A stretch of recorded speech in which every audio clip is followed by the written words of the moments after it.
We're on. What? I mean, what the fuck is this? What the fuck? What have I been complaining about for the last 2 weeks? Changes to the studio? No. What have I been saying has been bothering me the last 2 weeks? Physically. The light. Your head. My migraines, you shithead. And I walk in here as a fucking... What is this? I'm not participating in that. I'm going to make you a YouTube star. I don't want to be a star at all. I don't want to be promoted at all. I don't want anything. Your face needs to be well lit up if we're going to do video. Steve, there's a blinding light in my face. Well, I can turn it off. Why would you think I would ever want that? Jesus Christ. Why would you ever think I would... Why would you think I would ever want... Honestly, ever want that? Why? Because your face needs to be well lit up if we're going to do YouTube content.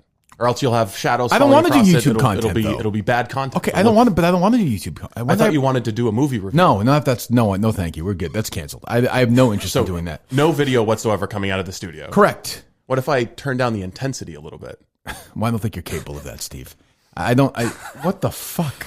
I realize how ridiculous this is now that I'm looking at how bright it is, but I genuinely did not notice it. You're blind. I know.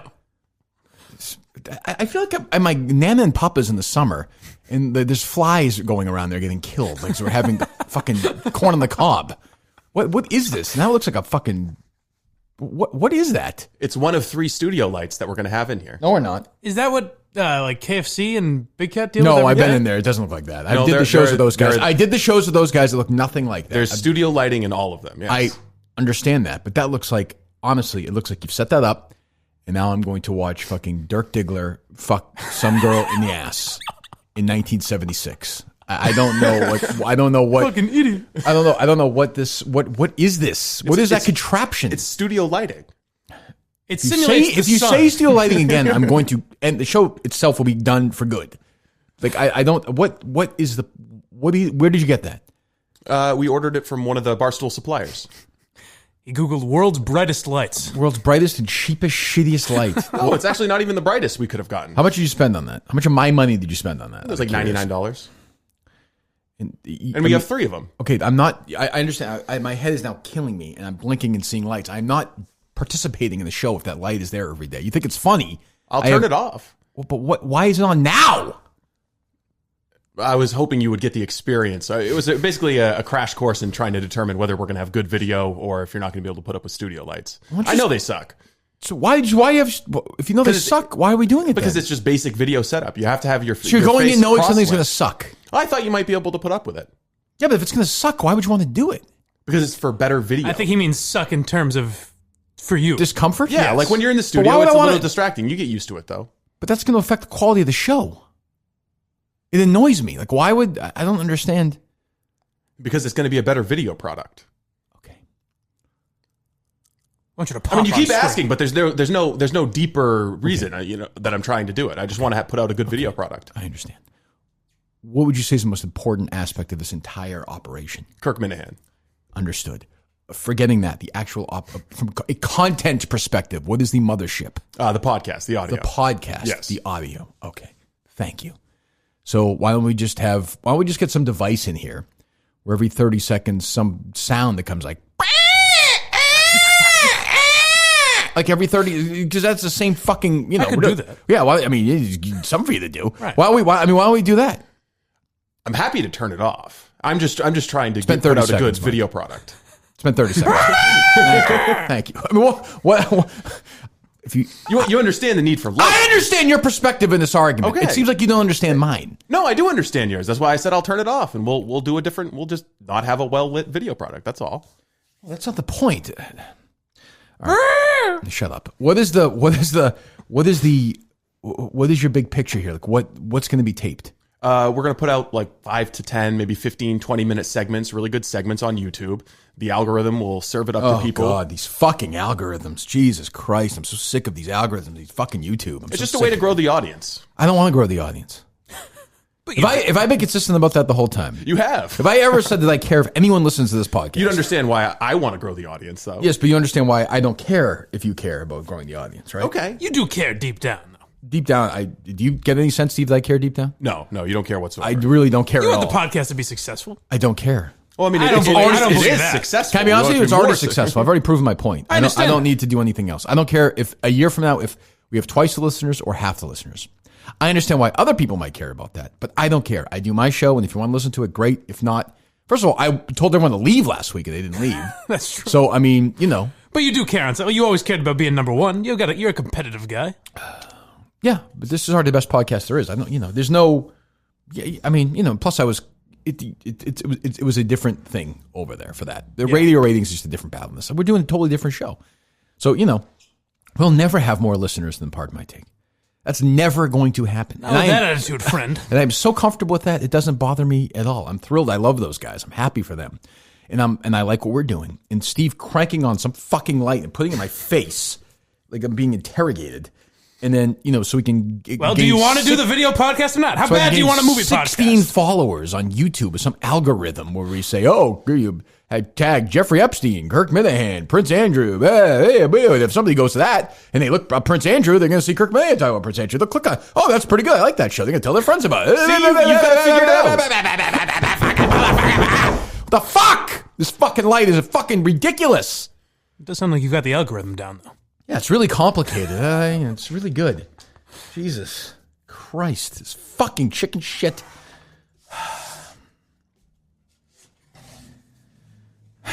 Anyway, I mean, what the fuck? I mean, what is the point of that fucking light? Now what are you doing? Great. Wonderful. Mission accomplished. My fucking head is now pounding because of that stupid light. I don't even understand it. Why don't you tell me you were going to do that? I thought it was assumed. With a video studio comes lighting. I didn't assume I walked in this morning to be a bright light shining directly in my face when I sat down in my chair. I thought it might cheer you up. Do you think the fault is with me on that? Well, I mean, it could, you know, people have lights when it gets dark out earlier. It's like if they have seasonal affective disorder. Could help your vitamin D levels. I think they're fine. All right, Tommy John. Anyway, we like them. The revolutionary underwear, loungewear, and clothing brand, I should say, that guarantees a perfect fit, is getting extra ballsy this holiday season with an unbelievable offer exclusively for the Minifans. Right now, you can shop Tommy John's biggest sale of the year before anyone else and get 20% off store-wide, or site-wide, I should say. It's site-wide. Most comfortable underwear and loungewear on planet Earth. Everyone experience, please, the amazing fit and feel of their products. A breathable, wedgie-proof underwear. I'm wearing them right now. And ridiculously soft loungewear that's guaranteed to fit perfectly. Ladies as well, panty lines goodbye. Most comfortable bra on the planet. A great price, 20% off. And guys, you can experience a horizontal quick draw fly that puts an end to fly fishing for good, which is actually true. I'm a big bald dick adjuster.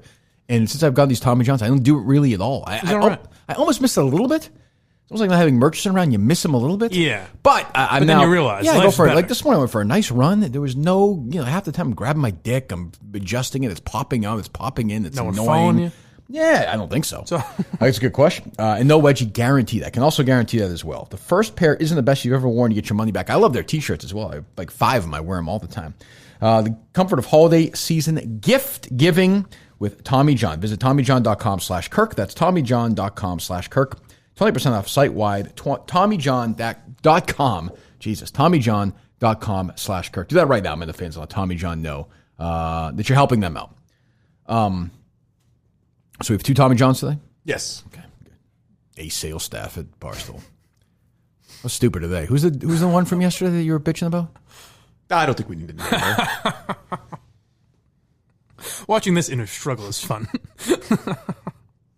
I'll sit here all day. What's her fucking name? Turn the light on. I know Get it. him under the lights. I mean, I know the name, so I'll say it. The lovely woman in New York who helps us, our account manager, is Nicole. Okay, so now you're going to praise her on the show. Red Light Robinson. Okay, fine. Strobe Light Robinson. Fine. I mean, there seems to be a real disconnect between the sales staff and the Kirk Minihane show. I would agree. A real disconnect. I would agree. I would say the only conclusion I can come to is that they're stupid, they're incompetent, and they should find another fucking job. No, I think it's just a shame that the event doesn't lend itself to any obvious sponsors. But not even that. No one... Yeah, you're right, but it's a bigger picture than that. They just don't care about the show. So, I mean, my thing is, if you don't care about the show, fine. Don't treat us like third-class citizens. Just let us sell it ourselves entirely. No? Just leave us alone. Let us do it. I don't know what, I don't know what else to say. I feel bad for Steve. He's working hard, and he's running. I mean, get this event that is, I don't know, pretty near sold out, right? Yeah, we've got less than 50 tickets available. When I checked this morning at like 5. So, you get 100. There's 150 tickets available for a show in Madawaska, Maine. We're basically telling people to go die, and they're going. They're going. We don't get it. You should be charging more. I don't understand. Why don't you guys? You're not selling it. You just run into people with no vision. It happened to me at the place before. Salespeople are the one consistency between Barstool and Intercom. They're all dumb, and they're all, you can't trust them, and they're all getting, grease in their own pockets, and they don't give a fuck about us, and that's fine. And and this person seems like a dummy. I don't know her, but she seems like a dummy too. So Steve doesn't think so, I guess. I don't think she gets the show, and she's probably focused on a number of other shows. shows. Go do something else and leave us the fuck alone. Then I think some of it's on me. I just need to be more up in their face and more pushy because I'm not physically in the office to go up and say, "Hey, we're doing this. Hey, we're doing that." I mean, it's out of sight, out of mind for us as well. So I just think I need to be more present with them. Is all. Yeah, I guess you're blaming yourself for this. A little bit, yeah. No, I think we could have been more proactive, looping in the Barstool people right when we had this idea. But I kind of got caught up in the. It just happened. Yeah, I know. It just organically happened, and it's a content thing more than it is a huge revenue thing. But if you're selling for the show, you should listen to the show. I used to say it to the idiots in Intercom all the time. They come up, they would know what the fuck they were selling. They're selling a show that was doing a 15 rating. They didn't listen to it. I mean, that's part of your job. Yeah, that seems pretty basic. I'm not saying I listen to 3 hours every day. I understand that. But you should check in once in a while. You should follow everyone on social media. I was going to say, because they sell for everything, I assume. Yeah, so you should follow everyone on social media.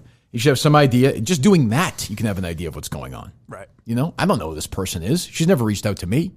Ever. That's true. Yeah. I mean, what the fuck? Like, this is basic. This is just sales 101. I'm happy to sit them down and have a conversation with them. Or you can talk to them. But, I don't like that part of it annoys me because that affects everyone. It affects the show. It affects everything. That's frustrating. That's all. She may or may not be a dummy. I have no idea. But she seems like your typical lazy, sleazy, slimeball salesperson. Just a weasel. I would assume. I think it's a little bit too far. Okay, I mean, I'm just giving you my. Oh, now they're going to get mad at me, right? I was going to say, I would assume saying that gets you in a lot of trouble with them too, which must. No, I'm agreeing with. I'm saying which must piss you off because that makes them do less for you, which seems odd. And they're not doing their job. So you know what they'll do is they'll sit around, and we've seen them all sit around in New York, or they've seen the pictures of it, and they'll fucking complain about me. Suppose you're just doing your goddamn job. I do mine every day. Do yours. Not that complicated. Well, let's do it. What am I missing? Why'd you bring up my name? That's not right. Like, well, do you mention my name? We're all in this. Like, we're all sorry. What? I would just hope that they don't take on-air criticism so personally that it affects the kind of clients that they take it personally because I mean it, and learn from it. As opposed to just fucking learn from it. That'd be my advice. But they won't. I know how this works, and I don't really care either. But I'm just saying it's I feel bad for Steve. That's all. I mean, this is we come back and we're doing this thing. 150 people. We're capping it. It's going to sell out what today? Yeah, tomorrow, whatever. No, it'll be sold out today. It'll sold out today. 150 people. We could have fucking done 500 people. It might have sold out in Madawaska, Maine. But if you do it in Boston, more people will go. Make more. What's the P&L on this? Whatever. They don't understand this is content for the show. I think some do, and some don't. I respect that. Some do for sure, some don't. Well, I don't understand. I guess they said you should have given us more time, and it's like, well, there's still 3 months. It also happened the life of a show. I don't know what you want me to do. It's a fucking joke. Right. I mean, we're not taking it. We're going to have fun. It's an event. Right. Believe you want us to bang out the Wilbur next summer? We'll bang out the Wilbur next summer. Is that what they want? We'll fucking sell it. Is that what they want? Yeah, I think they just want a couple of zeros behind the profit line. We'll sell it the Wilbur. Fine, done. You don't think we'll be able to do that? No, I think we can do that. Yeah, I don't think there's any question we'll do that. So we'll do that next summer for them, and then they'll be happy. Okay, we'll have a nice impersonal show at the Wilbur with no crowd interaction. I'll walk in, we'll do a show, I'll walk out. It seems like a real disservice to the fans, but who cares about them, right? We'll make Barstool an extra $18,000. Fantastic. So so we do that. We have 150 people up at Madawaska, Maine. We're going to have more than that, given everybody, the Dexter crew, and everyone's going to be there. I'm told that there will be some locals coming in as well. Wow. This is going to be a Madawaska event. Good. Well, I think, I would like the key to Madawaska. Are you working on that? I'll put some calls in, yes. So the town is already getting excited? Yes, the town folk are. That's interesting. Good. So, Steve goes and says, hey, should be some natural... To me, yesterday, we set the thing out at 3 o'clock, right? Yeah. It should be what are we calling it? What's it called? The Kirk Minihane Ice Fishing Expedition. Okay. It should be the Kirk Minihane Ice Fishing Expedition brought to you by LL Bean or REI or whatever, some local... Yeti. It sounds like the salesperson went to Steve and said, how about the people you do the clothes stuff with, Milton's? Yeah. Now that is like, guys, we love Milton's. We're going there today, right? Yes. We love Milton's. The idea that we're going to wear our dress shirts in ties. Yeah. Well, I mean, that's not. To me, that's not black even tie affair. That's not even. That's when I say lazy. That's like they're not even paying attention. They're like, hey, how about that one that you guys do on your own? Well, their clothing thing, right? That to me is laziness and not doing your job. Yeah, I'd have to agree. It was an idea that lacked creativity. I mean, it's worse than that. Yeah, lack of creativity is fine. If you're not a creative person, you're not a creative person. But hey, how about that thing you do with those clothes? Like, well, Milton's is not. I know.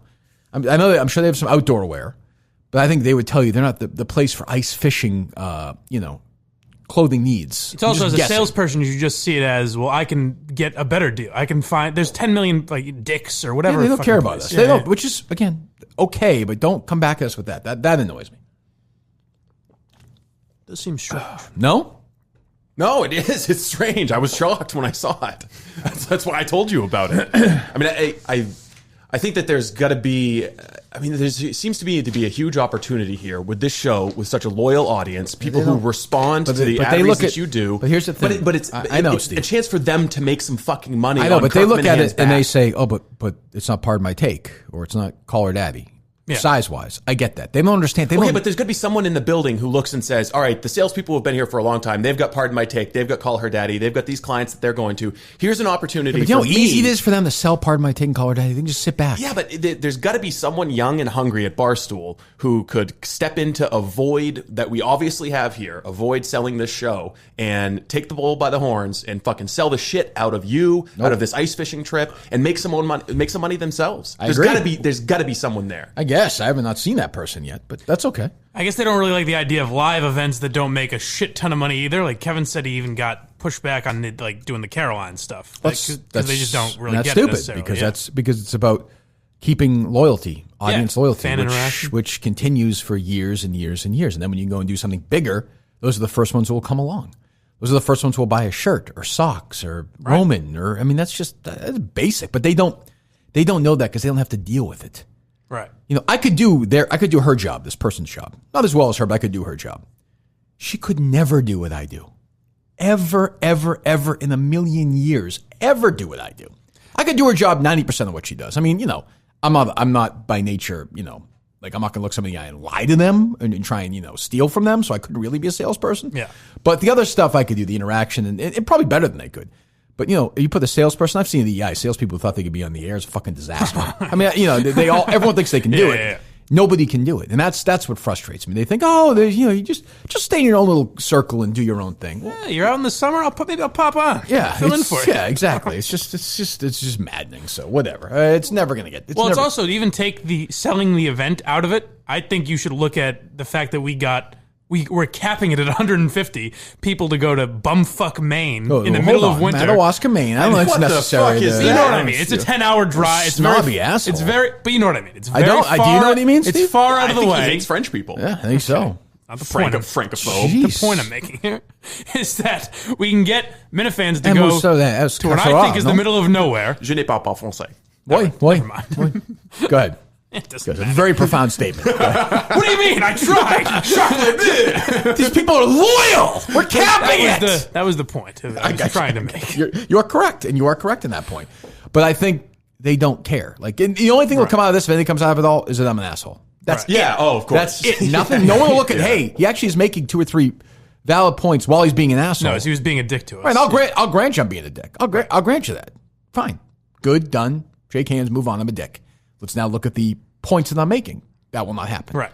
I've dealt with this forever. Maybe it's my own issues because I've not found a different way to get to that point. But hey, listen, I don't know. I think we have calmly and politely stated our case on many times. Many times. Yeah. So there you go. I mean, I don't know. And the other thing is, Steve will then, as a Maine guy myself, and I know what it's like to be a real Maynard. Like I have been at times almost half a mile away from the ocean.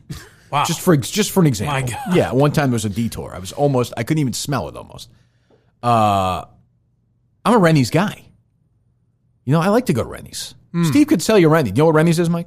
A restaurant, I'm assuming? No. It's a Maine adventure. It's like I don't want to call it Kmart. That's not. Oh, okay. I don't want to say Target either. No, it's a classic general store that has, I think, somewhere between 13 and 20 locations in Maine. There's one in Wells. There's one in Dexter. There's one in Dexter. One of the first. Camden, Big city. Madawaska. We know them all over me. So it's whatever you need. You can get your food there. You can get your clothing supplies there. You can get your winter gear there. You can get your stuff there. You can get the Harry likes to go there and get his some of his toys or whatever. Kate will go there and get whatever. Rennie's would be a slam dunk for Rennie's. So Steve will go and close with Rennie's. He'll close with Rennie's this week. They'll come back to him and say, salespeople will say, well, that's $70 less potatoes. That's $70 less than what we usually get for our. And it's like, well, And it won't be. no, I know, but you know what I mean, or whatever, or why you and you see you can't win. I mean, we're doing it's fine. It's fine. It's so. But I think Erica said to us, "You have carte blanche. Do what you want." Yes, we do. So there you go. So do it. Got it? Yeah. Right. Understood. Good. Thank you. Before we get to the other stuff, let me start where I was on my run this morning. A peek into real madness. Like perversion, you might say? Disturbing. Like, I don't know what to say about our president. Jesus. I can't hear it. Can't hear it. Hold on. Relax. I know that President Trump is criticized a lot in the media. I think some is deserved and some isn't. Yeah. This is much worse. Much than more Donald scandalous? Trump has done. Well, DEC Much more troubling. DEC on the Minihane podcast went on Discord last night and answered some questions. I'm Yeah. not that big of a creep. And like had his moment in the sun. Did you get all the stuff I wanted or no? Yeah, I did. Did you listen to it, Mike? I've heard some of it. He is so obsessed with your mom. I know. First of all, you said your mom's 58? Something There's like no that. way she's 58. No, she's a little young. She's a little She younger. can't than be that. 58. She's a little younger than that. Did she pump you out when she was like 18 or something? No. No? Okay. Oh, okay. She doesn't look 58. She's very attractive. I wouldn't go 18, as far. how old do you think I am? You're 30. That would still not make her 18, but no, I'm not. I'm 28. You're 28? Yeah. Oh, Steve's 30, right? Yeah. That's what I mean. So if she wasn't 30 when she had you, No, a little younger. why are you hiding your mom's age? I'm not. She's 55. 56. You don't know how old your mom is? She was a handsome It lady. gets, women with their ages. She's 39 plus, I'm 39 for the 18th time. He's trying to or whatever protect the his fuck she fucking mother's honor. What the hell's going on? That ship by has the way, sailed. I'll say up until this point, I was thinking last night, you meeting her in person has definitely curtailed the number of Mike's mom jokes. I don't think so. You think so? I think it just hasn't come up. I think if you plotted him on a graph, yeah. See, that's what I'm saying. It hasn't come up as much. You don't think so? I think there's been a. But through the songs, I think there's been an in-person meeting effect. Definitely on the so you're number saying of your references. We've taken fewer shots at her. You're saying? Yes. Yeah. Okay. What? What do you mean by that? I mean, we've taken. Was that siren, by the way? Is that on purpose? Are we back in Vegas? What's going on here? I fuck my mother. There we go. So Right back at home. DEC does this Discord, and I have to admit, I'm a loser too. I mean, I'm fucking listening to this while I'm running this morning, fascinated by how these people they do fascinate me. I can't help it. I'm off Discord. I got off after the whole thing. I know what you felt like going into Discord. I had this. Like a nice, young, smooth, hairless boy. And that's in the proper context. That actually is You're correctly. not hearing that out of context. That is. I will say he is overly interested in that subject. I just Pedophilia. figured Whether someone who's it's postmenopausal like that. hold on, Steve. I know you're excited. Throwing too much at him. Whether it's the Tangway stuff, Yeah.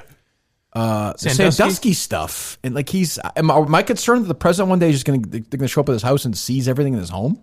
I don't think so. Isn't that what they say about everybody? He has though? no interest in his own kids. We know that much. That's true. Yeah, they're safe. So they ask early. I mean, he gives some very, I would say, frank answers on why your Yes. mom is attractive. There's like the first 3 or 4 questions. Yeah. And I like your mom. She was very nice. I met her. Very nice woman. Right. And an attractive woman. But after a while, I'm like, what's left to say? I mean, she's a good looking lady. Like, Yeah. what do you? I don't know. What's Well, some get obsessed. It's getting a little. Maybe a little The too, yeah. obsession though with pedophilia. And by the way, if you didn't, I would have termed this, having listened to it, it was essentially just creeping in on a phone call between Chris and Wakefield and DEC. Yeah, man, that's And then some Canadian guy. yeah, it's just some random. Then a bunch of people who somehow this didn't. And the other part was Patrick saying, "Yeah, you got to unmute that." Yeah, that's not. Hello. Yeah. Maybe MHB does have some value, huh? Mike's mom. Both just feel like really good. I mean, there's nothing like a nice, young, smooth, hairless boy, and I think something we all can agree on. When Mike's mom, have you seen Mike's mom? She's got. I like an elderly woman with big sunglasses, and she's got those big Annette Funicello sunglasses. I don't think she's elderly though.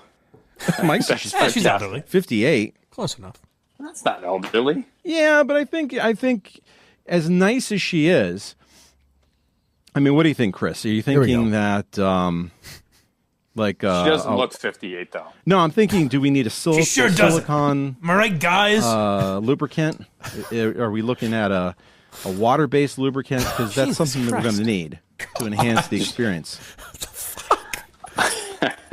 Why don't you ask Mike? Is he? Can we get him on? See what he uses. It's weird to think this is going on in life. I just figure someone who's postmenopausal like that might need a little help in the lubricant department, and that's okay. It's like a New York. Why can't you sell this? These are how loyal the fans are. I don't That's know. a good point. I don't know if she's a regular listener to the Minifan show, but I did get a text this morning saying, "DEC is a sicko, and when did I turn 58?" Oh, this is Mama Geary? Yes. So she was listening. I guess so, She was in yeah. the Discord. She was trying to ask a question. She Imagine just if couldn't your unmute. mom like started fooling around with DEC. He became your stepdad. I wouldn't be going to many Thanksgivings. Can we make that happen, please?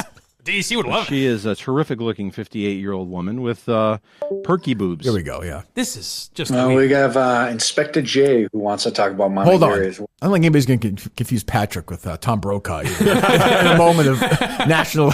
So if there's a big Minihane, whatever, let's say I check back into McLean or something, or Steve is killed or whatever. Is Patrick like the Tom Brokaw on Discord? Like, are you going live with stuff like that? Are they that? I think of him more as the Anderson Cooper type. You know, he's a little fresher, but I mean, is that? But I mean, is he the voice of breaking news? Like, is he? Okay, I don't know. I think so. No, I think that's more like MHB, right? He could probably pull away from his job for a little bit. Stop selling. MHB, I think, is semi-retired. Yeah, It's like Brando and the Godfather Woman. They go to Vegas. Don is semi-retired. he finally got back to me last night. How's he doing? All right. He's going through some stuff, but he says he's hoping, 80% sure, he says he's going to make it up to Maine. That sounds like a no. I'm not gonna lie to you. Sounds like 80%. That sounds like a no. When you don't say you're going, put it this way, has he bought the ticket yet? I guess I don't not think if so, he's no. 80%, then I would think he'd be 100%. Let's get to the real important stuff. Let's hear the president talk about Mike's mom's Yes. tits. Can we do that, Can't please? wait. Hey, Inspector J. What do you want to know about Mama Geary? No, I think my thunder was stolen a little bit. I'm the guy who helps you with the timestamps. Oh, for thank your you. And year keep in mind, review. keep in mind, this is a guy who's criticizing our show. No, I think it's the pervert factor. You're a very shy guy. You admit that. Yes, I am. He's so happy to have people like with asking him that questions. song you did, I'm I was happy like, for him. Holy bleep! This guy is This is the part where we talk out to of his the mom's closet boobs or with no? his perversion. Yeah, There's just a lot couple of going on. different boob cuts. He talks about how your mom's boobs Yes, are. I've heard. What does he say? They're a nice Clarify handful. Real quick. Did you say that Mike's mother had nice palm-sized titties? Who better ask Yes. the question? I've got larger hands, but it's a nice handful. And the nipple How is would he know erect. Not only do you feel What the was going on at softness this Jack's in- Abbey? For Hold on, years? talk about the nipples for a sec. Hold on. Let me hear that again. The nipples are erect. What is he talking about? I've got larger hands, but it's a nice handful. And when the nipple is erect, not only do you feel the softness in the fingers, but that erect nipple is nice, like right in the middle of your palm. Meanwhile, this asshole's children are begging for food in the other room. Please, Dad, could you get off Discord for 5 minutes? You know, secretly DC is jealous of Mike because he got to breastfeed on those. Jesus Christ. Did it at Jack's Abbey. So what he's saying is when you grab the breast, Palm the erect size. nipple is in the middle of the palm? Yes. Now, how would he know that? Really? Is what I want to know. You What's going on know. in the bathrooms of this? I have to say, this event? I met your mom. I didn't give their bosoms a gander. Maybe I should No, have. I but don't- you were the dec- only one, Are they a apparently. decent size, Mike? I don't know. I have no idea. Steve? I mean, she seemed like she had the appropriate configuration. Yeah, nothing struck me as There's nothing like unique. outsize. Yeah. Yeah. I mean, I don't know. If she wants to come in and show us, that's fine. Right. Would she be willing to come in and have DEC grab her breasts or not? Sure. She, yes. she would. Okay. Yeah. She seems like she's up for that. Yeah. Why not? Would you be willing to have him sort of try different lubricants on her, given that she's postmenopausal? Well, that's the issue. When you get up to that age, is that she may She's not be, slabber may it not on. be moist enough. Well, once she sees DEC, I think that issue is going to be gone. Right, of I think course. she's going to be soaking Well, through the carpet. She always when had a thing sees- for Hank Hill. I've always noticed that. What the fuck is he talking about? Position of the soft and the hard.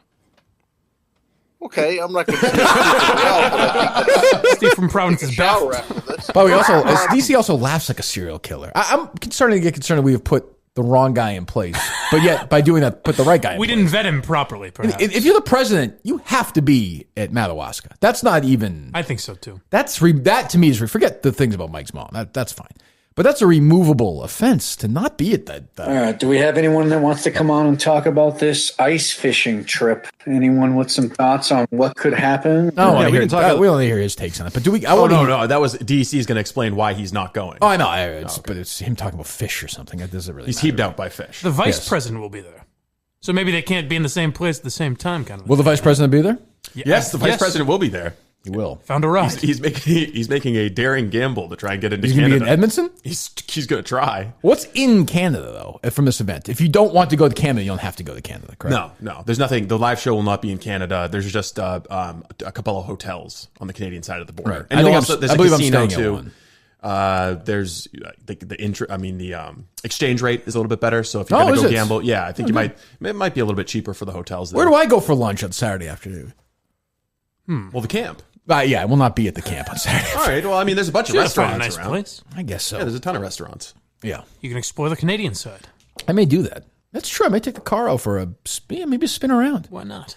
I saw there's already a nice foot of snow in Madawaska. Did you see that? Yes. And another 4 or 5 inches coming Friday. Yes. Yeah. This is going to be tough conditions. I believe the low in the last 5 years, the lowest it's gotten Minus is 26, negative right? 26. But I did see the high was almost in the 30s. 32 or something. We're banking on some global warming. If you had to guess, gun to your head, what's the weather going to be that Saturday? 5 degrees, probably a little bit of windy, maybe some flurries. That's not bad. No, it's not bad at all. That's not bad. But it is bad. Well, I mean, It's not. If you dress appropriately, that's not. You'll be warm. You know, if you stay active. If you're just sitting there like a lump, it's going to be. I mean, I run all the time in that stuff. You will honestly, if you dress warm enough and the sun's out, you'll actually be warm. Yes. If you layer up properly. You can never, That's why you dress in layers, so you can peel one off if you're too hot. I would say I'd rather run in 2-degree weather than 92-degree weather. Really? Because you can always cool down. You're You can not never gonna sweat as much. There's only so naked you can get. Right. Well, I don't run naked. But will you be wearing a should. shirt in 2 weeks from tomorrow? Tennis is all set. I'm probably going to be shirtless playing tennis. Yes. Okay. Good. That's kind of a must. We'll I get feel there in a like. second. 1 second. So, do we have the part? So, I love stuff like this. I can't help it. There's like a 10-minute stretch where they literally keep trying to get people on, and it doesn't work at all. Like, nothing works. And I guess just a gradual thing that I liked the show, and KNC was awesome, and it sucked that he got run. Hope that answers the question. Yeah, seems pretty good. All right, let's try just rejoined. We have a woman in here? Yeah. This that's kind what of you wanted to get reminds pushed to me the front of the line, of but she's Cullinane not talking ready. to Jerry. It's It's very She similar. does look muted. I'm trying to check the picture here. I've unmuted her on my end, but you have to unmute yourself. Yeah. Yeah, it's really okay. I'm not that big of a creep. It's part of it is an act. Yeah. Yeah. We're gonna Only go with people that have to medium say poppy that. while we wait for Allie again. Medium poppy. What do you got, medium poppy?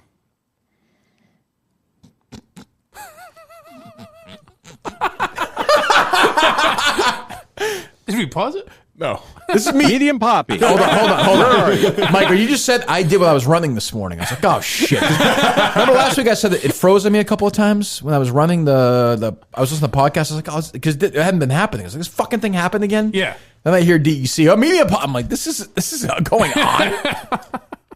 It happened like 8 times in a row. This is working swimmingly now. Can you There hear it me? goes. Yep. Yeah, my question is for DC. DC, I wanted to ask when and what was it about Howard Stern? All right. There's been a troubling look into my Saturday nights. So it's a bunch of that. And it was just, it's things like an hour. Really? Yeah, I just kind of kept jumping around. You have there's another, did you get Gary tickles me pink. Oh, yeah, staunch defense of you, though. Of me? He did. In what respect? Somebody said that everyone hates you on the Discord now. Why is that? I stay away from this. Don't worry about it. Okay, don't worry about it. I'm not too worried. Don't even. Did you get the other thing I sent you? The listen to this. Tell me this isn't interesting. Okay. Do you have this? Steve, or no? Hold on. Remind me of which one you I asked. texted it to you. Oh, yeah. Hold on. Assuming this would I'm be not very sure complimentary. what I am supposed. What is Mike talked about with that? The only thing he's mentioned, All right, you gotta go to bed. he's going to be doing the show. So once again, we have another parrot. Who is that? Do we know? No. That's another parrot telling their kid, like, you gotta go to bed. You gotta go to bed. In the middle of this, like, imagine trying to explain to your kid that what you're doing is more important than putting your kid to bed. Some people don't. Some people have their kids dance to our show. Well, that was funny. They're just following DEC's leadership, you know? Hear that? Listen to that again. Listen to the tone of this voice. Probably, I don't know, an 8-year-old boy or girl who just wants their dad to read them a book and hang out with them. Instead, you get this. Dad, you help me with my homework? I'm not sure what I am supposed. What is Mike talked about with that? The only thing he's mentioned, All right, you gotta go to bed. he's going to be doing the show Saturday. Like, I'd understand it more if the guy was like jerking off to something and he was right in the middle of it, which he might be doing. But like, you know. They're about to say what Mike's going to do on Saturday night. I'm curious. This guy is out of the closet with his perversion. I mean, these people are paying no attention. We're now breeding a new generation of Minifans, which is concerning to me. They're starting to. There's a young Minifan looking up at DEC and being like, that's my role model. If I'm like him, I can host a Minifan show. Who do you think that was saying that they got to go to bed? Who do you think? I have no idea. No. Or some random person? At the end of this fucking thing. So I keep jumping ahead because I'm just like, when are they going to talk about me? I don't care about fucking DEC's thoughts on anything.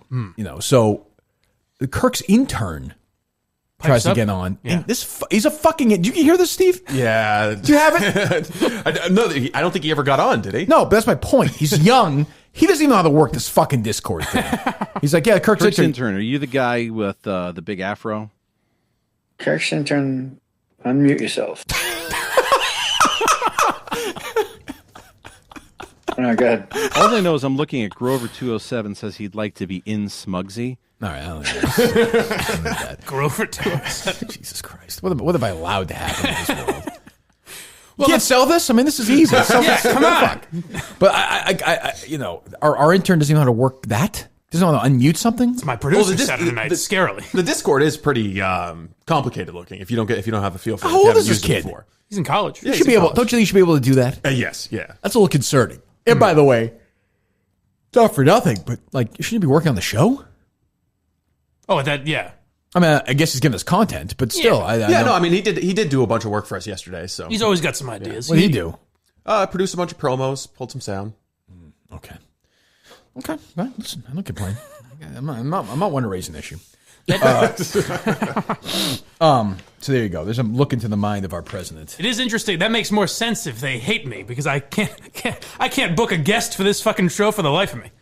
For what show? For the Minifan show. Oh, you can't? Mike and the Minifans. You can't get the. I know what you felt like on Discord. Oh, really? You get rejected by everybody? I was like, hey guys, MHB might not be able to do it. Anyone around Saturday? And everyone was like, this fucking guy, get out of here. Yeah, they don't like you right now. They don't like you right now. And I started getting heckled. They're like, Cullinane could have done this. That's true. I'm like, come on, guys, please. Will you come on with me? It's going to be you and Cullinane, isn't it? Do you think Saturday night's the best time for it, though? That might be part of it. Fuck else are they doing? That's kind of why I'm doing it. It's for weekend content. It's Saturday night for people not doing anything on a Saturday night, basically. I don't think it's a bad idea. Yeah. What else? No, I think it's a good idea. It's a good these show people idea. are doing anything else? Well, I had the idea when wondering. I saw the chat getting lit up on last Saturday night. I saw people responding there, and I was like, oh, maybe they could use some Saturday night content. And then Loser you are. Sunday Jesus. morning content. Poor Alba. She works on Saturday nights. I need something to do. Speaking of Alba, we have an RSVP from Blind Mike's groupie. Blind Mike's groupie will be coming to Madawaska. Well, she'll be coming at Madawaska. And guess who won't be there, huh? Fellas. That's what I'm saying. Yeah, there you go. I'm just saying, is Alba going to grow a little concerned here? Is she gonna let that happen? Just saying. Maybe the warthog has something to do. He has to leave the room at night, you know? Could be, or maybe he seems like he might be a watcher. A little dark room for him. I could see that. That's actually happened before. Oh, really? Roomed in college together. Oh, that's. I hope you at least put a curtain up. Was it you or him watching? Him. No. Yeah, I think Mike was watching. Get the binoculars. Well, she's not. I mean, there's no chance she's going to be at that thing. 0.0. I said, I messaged her. I said, oh, excited to learn what your real identity is. Because I assume it's a man still. That's how it starts. Yeah. The flirting has begun, yes. He's like, after, I talked with AJ and I've come around on some stuff and I don't really care if you're a guy. That's true. No, he's open-minded. I am open-minded in that way. You think that Blind Mike's group will be at this event? I do, yeah. I do not. I think the person that runs that account will be at this event. Yes, I would agree with that. Well, that'll be good. Good for her. Well, give me some quick tennis updates. We're good.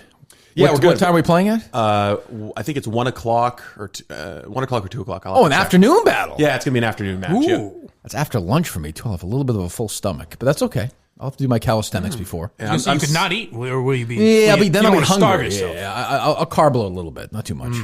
I'm skipping over next week for some lessons with a pro. You're skipping over? Yes. What do you mean skipping? Hopping, driving. Okay. Yeah. You're skipping down the street like one of the Sound of Music kids or something. Yes, I will be skipping. Okay. So what's what you said? It was a figure of speech. Turn of phrase. Yes, there you go. So you'll be skipping that. So you're getting some lessons before. Oh, yeah. That feels like cheating. You have that option as well. Yeah, that's true. Maybe I'll hire a pro for the next week or two. Be great if help me out. Andy Roddick came in with He's a friend. We've also got the option to do some cryotherapy, like what my old boss just did down in Florida. I think I'm going to pass on that. You can do that if you like, though. I know exactly where this is. It's a good facility. Yeah, it's nice. It's open to the public?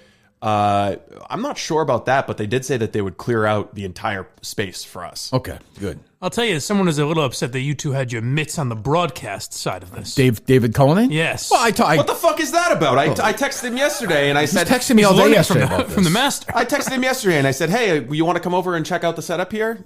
Well, I only We're saw here or over there? No, over at the... I'm going to check it out on Monday, and I said, come on over and you can get a view of the land. Is he going?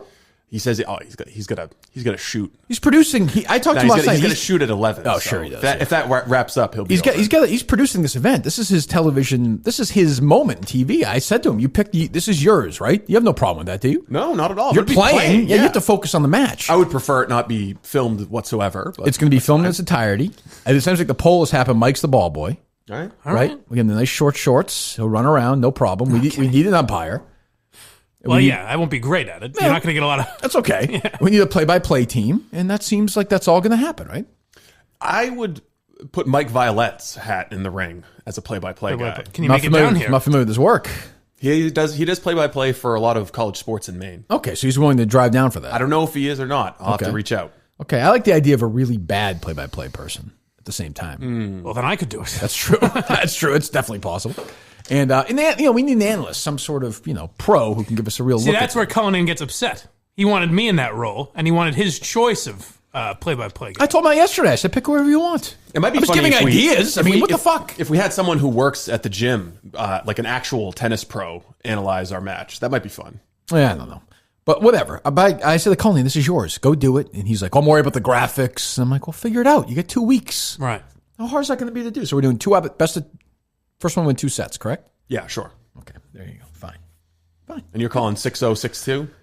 I get 6-0-6-2 in my head, but you seem confident now. You have your lesson next week. Yeah, I think I'll do better than 6-0-6-2. It's been a very, very long time. We have equipment provided for us? Yes. Yeah, we'll be all taken care of. Will there be any gambling odds on this? Well, I saw somebody tweeting it. I think you just said it. 6-0. Well, what's Free Sportsbook Pick doing on this? I mean, shouldn't they be in the middle of this? I think so. Let's get them, lay some odds on this. I don't know. I think the over-under is 6-0-6-2, right? I guess, but I don't think you bet tennis that way, right? I don't know how you bet tennis. You don't know. I don't even know how you keep score. I was watching YouTube videos to remind myself how to keep score. It should be a hell of a match. How to keep score in tennis? You played. Yeah, but not for 6 fucking years. It took a little refresher. I haven't played in 30. I know how to 15, you haven't 30. Played tennis in 30 years? Well, you know what I mean, competitively. 15, 30, 40, and then that's the game. Or deuce. Yeah. Then advantage, then the game. 0 means yeah. love. Or love means 0. Both is, yeah, right. You don't understand how that works? I just had a quick refresher. I had to go back to my Mario Tennis. Okay. I'm starting to think this is... Maybe he might be soft-selling himself. He does that. Well, the other thing is, in a match like this, you remember what a lot of people of Steve's ilk were doing in like the 80s in athletic competition. I wonder if there's going to be any sort of drug testing. Oh, it's true. Over in Russia, you mean? Yeah. I could see that. Yeah. No, I think you're free to do whatever you like. Something you should be worried about. Yeah, I'm not going to get in the way of that. Are you going to break a racket? A McEnroe situation. My problem in tennis was always a temper. You had a temper in tennis? Yeah. Mine as well. I've gotten better at it. You know who would know that better than anybody is Andy Nolan. Ah. Get him on the horn. Andy Nolan is a good tennis name. That is a good tennis. He's not great. He was a crafty southpaw tennis player. Okay. He gave you a lot of spin, a lot of little tricky shots. He wasn't much for the speed. He was he's a guy who if he still played would be good because he had a game that you could grow old with. Okay. We played at the courts at the Winchester Swim and Tennis Club, a best of 5 setter, and I won the first 2 sets, and he came back and won the last 3 sets and beat me. And I was so mad, I pulled out of the Suburban. I took a left out of there and I slammed. And I broke the transmission. No, the shift stick. The turn thing. The blinker. The blinker. Back then you actually had the fucking the old school grab it, pull it down. I guess most people still have that, right? I just can. I have a command of mine. My car does it, so it doesn't matter. What do you just say? Blinker left. I do blinker left, blinker right. And it broke, and I had it in my hand. That's one of my worst losses professionally. Maybe Andy Nolan should be in your corner, for instance. Or maybe Steve should get Andy Nolan there to intimidate you. I didn't think of that. Have him come in for some cameo serves. True. Or you just shine that light in your eyes. Could be. So it's an afternoon battle. Okay. So now I got to refocus my energy. Do I run that morning? Do I run a little less that morning? I have a lot to think about. It's tough. Shit. I'm actually a little nervous. Truthfully, I am. All right. What else we got? Dare I even ask about these parody songs or no? We got some good ones today. We do? Yeah. Right. We got one that I don't think that we'll be able to include in the show, but it's worth you hearing it. Why is that? It's inappropriate. What's the subject matter? Me and AJ. Oh, God. Is it really? Oh, jeez. All right, we'll get to those in a second. What is your issue with this Louis C.K. story? Oh, no. Can I do one thing before we get to that? Please. This is a local thing again. I know once in a while I do Boston stuff and people get worked up. I tweeted about it yesterday. Oh, the Globe. Hey, I'm not one of these people who, you're not going to ever have, they'll criticize Tom Brady. I don't care. Rip Tom Brady, whatever. I think Brady's been kind of a baby the last couple of days. You're one of the leading Brady critics. Well, not even, but Brady does this sort of passive aggressive thing. And, I don't care what tweets he likes or whatever. I don't care about the Antonio Brown stuff. But Dan Shaughnessy ripped him on Monday. In the Globe. Fine. I have no problem with that. That's his job. He thinks Brady is not taking enough responsibility for the offense sucking or something, essentially. Is that right? Yeah. That seems to be or he's being pouty or something. Yeah. All right, might be and true. just before you get there, you know who I've always thought is a good guy as opposed to Tom Brady? Manny Ramirez. Oh, there you go. So yesterday, he writes a story about how Manny Ramirez, say what you want about Brady, and I've had my issues with him. I'm talking zero off-field controversy. Yeah. 0.0. Well, he did kiss his son. And he kissed his son. And he had a Trump hat in his locker. Yeah, the Trump hat in his locker. Right. And he left his, was his girlfriend pregnant when he left her for Giselle or something? Yeah. But it seems like they get along fine. None of my goddamn business. It seems like they've raised good kids and everything, and that seems like that's worked out well, right? Mm-hmm. It almost seems, honestly, to be sort of a role model kind of thing for a situation like that. A good dad. Yeah, and they all seem to get along, and I don't know the truth. A better situation than if they unhappily stayed together. Correct. I would think. So Shaughnessy has Manny Ramirez who's being honored at some stupid thing in Boston. What are you laughing at? Just the idea of Manny. Just a unanimous asshole. Creep, Everyone calls him an asshole. Bad guy. I don't even care about the steroid stuff. It doesn't even really matter. But a complete steroid freak. His entire career was based on steroids. Beat up like a 65-year-old old man. Also, and Shaughnessy doesn't mention this in his story, slapped his wife around, which, when it got to the court, she suddenly didn't remember something or backed off, which is, we all know he beat her up. Witness intimidation? Yeah, which I'm sure is the only time it ever happened, right? That doesn't find its way in the story. So he shits on Brady pretty hard, which again is fine. It's his job, for being pouty because he's not doing a good job running the offense, which I think is also fair to say maybe Brady's just pissed at himself too. I don't know. Who knows? But Shaughnessy also should. That's Shaughnessy's job in Boston. Absolutely. Sure, he should definitely write that. But then the next day, he writes a PR piece, right from John and Linda. Here's Manny Ramirez. He needs a little ass kissing. Go talk to him. And Shaughnessy sucks him off like you wouldn't fucking believe. Every drip. Why do they have any ties with Manny anymore anyways? Why would the Henrys give a shit? Because they're jock sniffers. They love these There's got to be some kind of legacy value because it's the same thing with David Ortiz. They've got to have Ortiz, some at least I can ongoing, understand. ongoing partnership, some financial thing, right? But the only thing I'd say about Ortiz is at least he's, comes across a decent guy. And Ortiz is the Red Sox Brady. The other thing I'd say about Manny is if he was O'Leary or his last name was Minihane or he wasn't he didn't have a Hispanic heritage. Is going, yeah. Don't you? I mean, I'm just saying. I think that he gets special privileges because he's from a marginalized community. I don't agree with that. I actually think it's worse. I think they treat Manny like he has like special needs or something. They've always been like, oh, he's Manny being Manny. He's he's a man child. It's like the weirdest. It's the oddest, insulting way. And I think anytime he's an asshole, it's like, oh, that's how he is. And I do think part of that is because he's not English speaking first in the weird. It's like the racist liberal media strange way. Like, oh, he can't help himself. Like he's just a man child. So we're making the same point though. If he was an English speaking white guy born in Vermont, he would not be beating up a woman like that. He would not be getting the same treatment. Stephen Wright beat up his wife and nobody said anything about it. But Manny must be nice to the media or something, right? He was an asshole. To the media? Yeah. Then why do they do this? I don't understand. Dan Shaughnessy's headline, Manny Ramirez is apologetic, contrite, and renewed by his faith. Well, that's nice. This is Dan Shaughnessy writing that.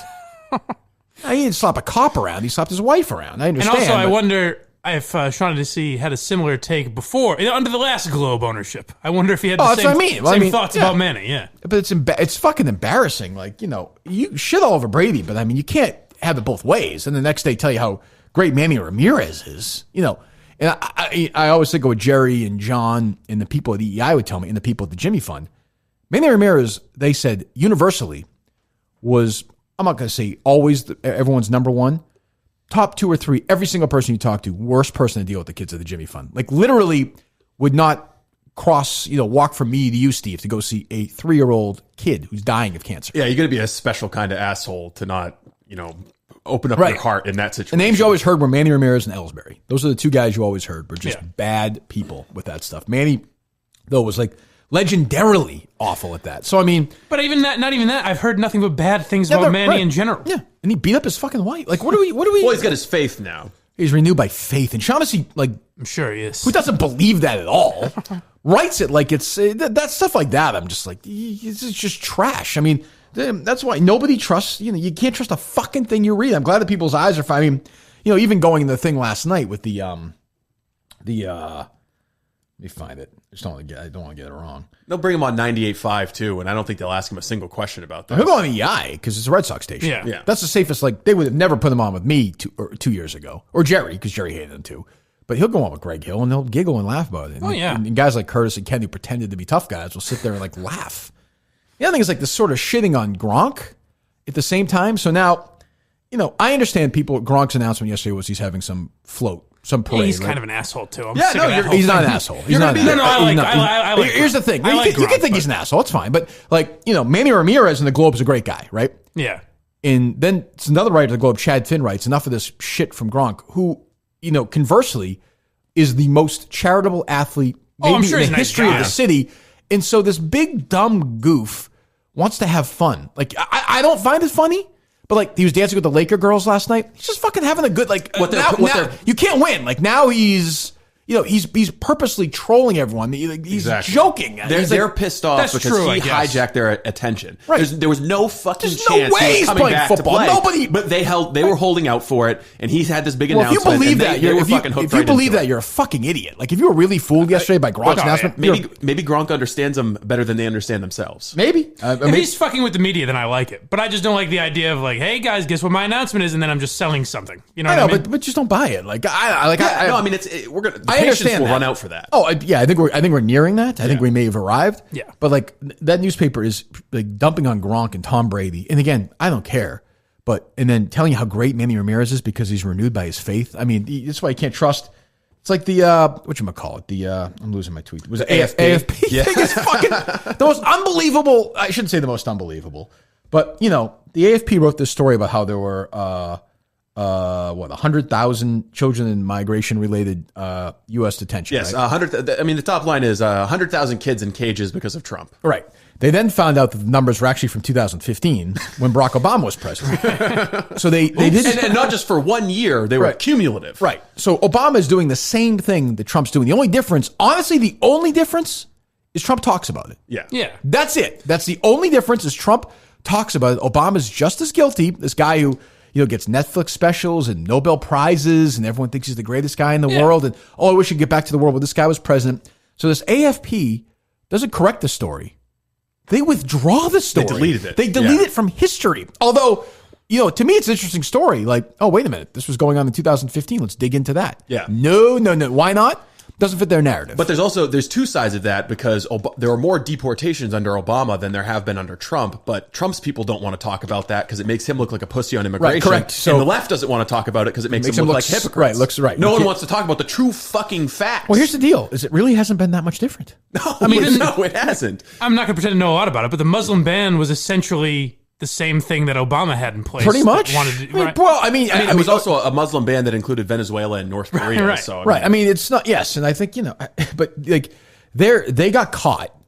They wanted something to be true. It wasn't true. Well, it was true, but it wasn't what they wanted it to be true. It didn't fit the narrative. So as opposed to saying, Hitler. "Hey, we're journalists. Let's take a look at this as well. Boy, this is interesting. Maybe we were wrong. Let's delete the story entirely and never speak about it again ever." But that's ever. It's happened like 50 times. I know it they happens. tweet out the pictures of kids in cages, and it's because of Trump. And then that's from 2012 or 2014. Right. And it's just boop down the memory hole. Yeah, I mean, there's pictures of Democrats touring these places in 2014 and 15. I think Biden may have.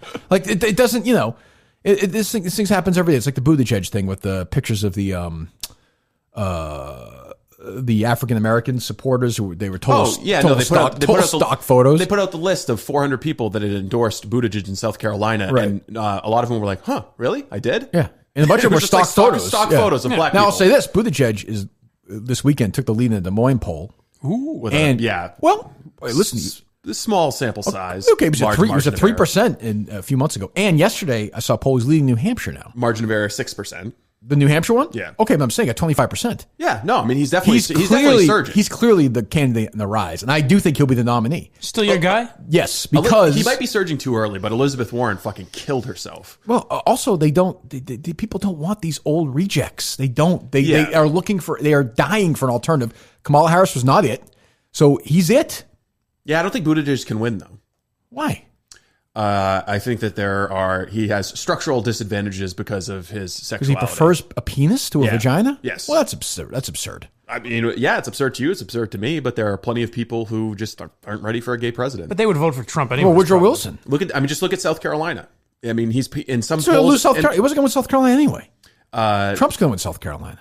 I mean, put it this way: the states where that hurts him, they weren't going to. They weren't going to. Right. Give me a state I where think Biden has a southern firewall. I'm not sure he's not winning. I'm not sure he gets out of the primary. You're talking about the nomination. Yeah. Okay. I mean, he's got such strong name recognition, and the African American vote is huge in the Democrat primaries. Understood. They're not voting for Buttigieg. But what if he wins Iowa and New Hampshire? I don't think that really matters much. Ted Cruz won Iowa, and it didn't he won both. really help him. Yeah, Trump won New Hampshire, thanks to me and you. Yeah, me mostly. Yeah. Yes. How about if Mayor Pete partners up with my gal? Was it annoying, like during just from a producing perspective, during the breaks of those shows when Howie was like slaving away in the books? Was he ever late? Did you have to say like Howie, we're back on the air? Stop writing all the time. That's interesting. Well, I'm just wondering, from a producing perspective, Yeah. what are you shaking your head at? So he'd write during the breaks. Yeah, he's a writer. The guys are, he's a writer. Did you ever give him notes? You're asking me, right? Yeah. So, okay. So let's just say Pete gets through the process and becomes a nominee. Right? Okay. I would say that him being gay, I understand there's a disadvantage for some of the Christian voters, but at that point, what state would that matter that he was going to win anyway? You know what I mean? He's going to lose. He's going to lose Mississippi. He's going to lose Alabama. He's going to lose South Carolina. He's going to lose all these so-called states that's yeah. And I mean, there's the Electoral College. I mean, it's going to fracture the Democrat Party's base, which has historically included African Americans. Where? You think they just won't show up? Yeah, I think they won't show up, and I think they'll vote for Trump. They're going to look at the economy, and if the economy stays as good as it has been, if the unemployment rate stays as low as it has been in Black and Hispanic communities, I don't think you won't convince them to vote for Buttigieg. Look, he put Ben Carson in his cabinet. He did. He did. He's urban development. Right. But I mean, you can't argue with a brain surgeon. He's got to be pretty smart. The job market for African Americans in this country is better. That's just a fact. With the numbers, the economy all around is better. I mean, I think China is going to drive people crazy. Trump has done overall, I think, a good job. Whoa! Listen. I hate saying it. No new wars, and that's what they predicted. They said that it was going to be World War III, nuclear war. Well, I don't like. Shit. Yeah, but I don't like. I mean, he's not been as proactive in removing military from certain. As a libertarian, I want them removed. He's been. My rule is pretty proactive. My rule is I don't want the president ever to leave the country. I don't think there's any reason to ever do it. Stay in the country and just do your thing. Don't worry about anybody else. Well, I mean, there's you have to conduct diplomacy. The mayor of Boston right now. Take care of NATO. The mayor of Boston next week is going to fucking Ireland. Yeah, well, that's a little bit different. Keep the fucking mayor in Boston, yeah, but the president of the United States. I'm just saying, I never understand this stuff. I think that there's a diplomatic value in having the president of the United States go to North Korea and cross the DMZ. I don't care. We're not going to ever go to war with them. If we leave them alone, let them do what they want. I don't care what they do. That's not our responsibility. Well, it is. It's not. It is. We made that responsibility. If they have nuclear missiles that can reach Alaska or Texas or California, if we leave them alone, they're not going to use them. No, if we leave them alone, they're going to have them. And then do what? And then, well, they already have the nuclear. But why would they go after us if we leave them alone then? Who knows? They're going to use their nuclear weapons to extract policy concessions because they're a belligerent state. I think I may vote for Mayor Pete though. I might. Yeah, really. I might. I was thinking about a lot yesterday though. I do think that the Chick-fil-A CEO would be a great president. Yes. He really would. Now, I understand. I mean, look how efficiently he runs things. That's what I'm saying. Pence is already vice president. What's the difference, really? Right. I think that the shit that you're going to see from the right wing smear artists, if Pete Buttigieg is the nominee, is going to be ugly. But it's also going to be transparent. Yeah, it'll be transparent, but also if like Russia wants to start doing Facebook memes, they're gonna like the gang of America. I don't know. You'll see it. It's gonna be gross. Does it really matter? I mean, it's gonna be 2020. Does it really matter if you don't think any president's ever been gay before? I mean, seriously. Millard Fillmore, yes, famously light in his loafers. Abraham Lincoln, Lincoln too, right? Yeah. Well, they say that's a smear on Lincoln. Well, they say Lincoln was gay, but Lincoln would always share a bed with that guy. Yeah, like on trips, which is weird. Strange. I know you and Mike, you and Warthog are going to do that. Yes, that's right. But I got him one queen. But don't you think? Wow, sounds like two queens to me. Am I right, fellas? That's good stuff. 45 presidents, one has been gay. Statistically, definitely, at least one has been gay. None of them have had a husband, though. No, I understand that. But there's going to be interesting dynamics for the campaign staff for Buttigieg because does he go out on stage with his husband? How do they manage first that? man. How do they talk about it? Yeah, no, I mean, it's going to talk about it. It's going to be a thing. I'm sexually attracted to this guy. He's a penis. Sometimes I like to suck on it. Sometimes like he sticks in my asshole. What's the big deal? Would it be the first man, though? What? It wouldn't be the first man. Yeah, wouldn't it? If they're both the first gentleman. But would he be? The president and the first gentleman, yeah. Well, what would Bill Clinton have been? The first gentleman. He would have been. Yeah. Okay, well, yeah. All right. What's wrong with that? But see, not everyone is as liberal on socialist issues but I think many are. Yeah, many are, of course. Think, but there's a lot of voters in the Democrat Party who aren't. They're not voting for Democrats because of gay marriage. They're voting because of social policies, urban policies. Well, yeah, but he's also. Policies. I don't think he's running. I've paid attention. Him being homosexual is not a big part of his campaign. Not really. Oh yeah, he also wants to abolish the Electoral College, stack the Supreme Court, Medicare for all. Who doesn't? Ruin the healthcare system. First of all, who doesn't want to stack the Supreme Court? What candidate doesn't want to do that? None on the Democrat side. They made it a litmus test. You think Donald Trump wants to do that? No, I don't think he wants to do that at all. What do you mean? I don't think he wants to stack the Supreme Court. He stacked the Supreme Court. He had normal vacancies. He doesn't want to amend the Constitution or pass a law to increase the number of jurors. Okay, that's not going to happen. Well, that's what they want to do. That's not going to happen. Yeah, but that's what the Democrats' platform is. They want to add justices to the Supreme Court. But you said him being gay is not that big a part of it. But you know that if he's nominated, that's all it's going to be about. The first gay president. Well, not by him, though. No, I know. Yeah. But I'm just saying that's all the media coverage will be. Well, sure. Well, I don't know. They've never really given it that much. It'll be a gay candidate versus a homophobe. That's all. You know what I mean? I will say Trump is going to have to be careful on social media during that process. Although I don't think. I know people distrust. I don't think Trump gives a shit at all about that stuff. Mike Pence will have to be careful. He won't say anything either, though. He won't. He'll say praise for them, and he just doesn't think whatever. He's fight. I think He's a great guy. He called Donald Trump Jr. when Donald Trump Jr.'s son broke his leg. That's true. What I don't like about Buttigieg is his like moral Christian preening, trying to pretend like because he sports big government and welfare, that's the Christian thing to do. Like pretending like his arguments, his policies are somehow supported by the Bible. But it's stupid. Mike Pence, if Mike Pence were to do that, everybody would be like, hey, separation of church and state. Do you respect his service to this country, though? Yeah, of course. Yes, in Afghanistan. Yeah, he's got some pretty harrowing stories. I think that's one of the most attractive things about his candidacy. Yeah, he's got a good story to tell. Right? Did he serve with your brother or no? No, my brother was never in Afghanistan.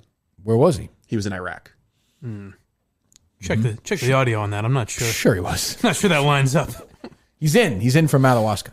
I don't have a hard confirm yet, but I think so, yeah.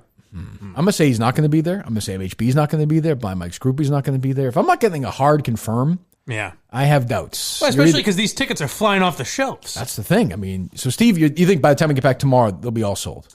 Yeah, I think so. That is crazy. Yeah, These fucking people are crazy. What are we going to do with these lunatics? Jesus Christ. All right, what else? Give me a song. I'm okay with a song. Steve says they're not bad. Okay, so this one is a rap written it's a rap battle between Little Alex Jones, who has just discovered that Moscow Steve is a spy. I'm sorry, lay that out for me again. This is written as a rap. Okay. With like a rap song, right? Rap battle between Little Alex Jones and Moscow Steve. Little Alex Jones thinks he has uncovered a conspiracy that Moscow Steve is a spy. This was supposed to be us. Did he ask you to do it or no? Steve didn't think we could master it. Oh, this was written by you? No, this was written for us. Why don't you guys do it? Why didn't Mike do it? Because I said the funniest part of it would be me, because there's no way I can do it, but it will be funny to hear me attempt. The guy who did it so well. He did well. Yeah. It came out good. There's no way we could do this. Okay, let's hear it. But I can give it a try. Hey, Little Alex Jones, what do you think about Steve? What do you mean, SE? Well, obviously he's a spy. Not bad. Okay. And I'm gonna tell you why.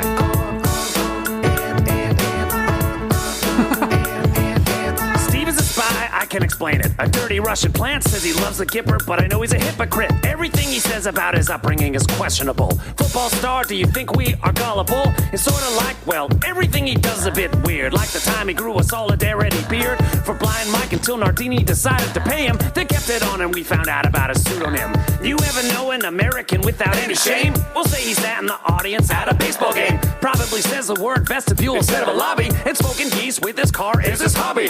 All the things he knows about the U.S. is a parody. A two-dimensional world taught by the KGB in a subterranean layer beneath Siberia, then uses it to infiltrate us like bacteria. The Minifans out there know just what I'm getting at. Your producer feud with Cullen Dane was like a lover spat. I could tell by the woody you claim that you were bringing. Said like a grandpa from Nebraska. We're singing. You know the Steve is a spy. What's his alibi? You know the Steve is a spy. He's a red ally. You know the Steve is a spy. Don't believe his lies. You know the Steve is a spy. Now I'm a Cullen Dane guy. Fuck you, Alex. Why don't you fasten your gaze on Blind Mike? Though we can't return the favor with his eyesight. I know that joke is facile, but Mike Slonis is known. Too smart, too dumb. What is his mental Goldilocks zone? Unlike Mike, I can eat with my eyes, but only 3 dogs in an hour is a horrible lie.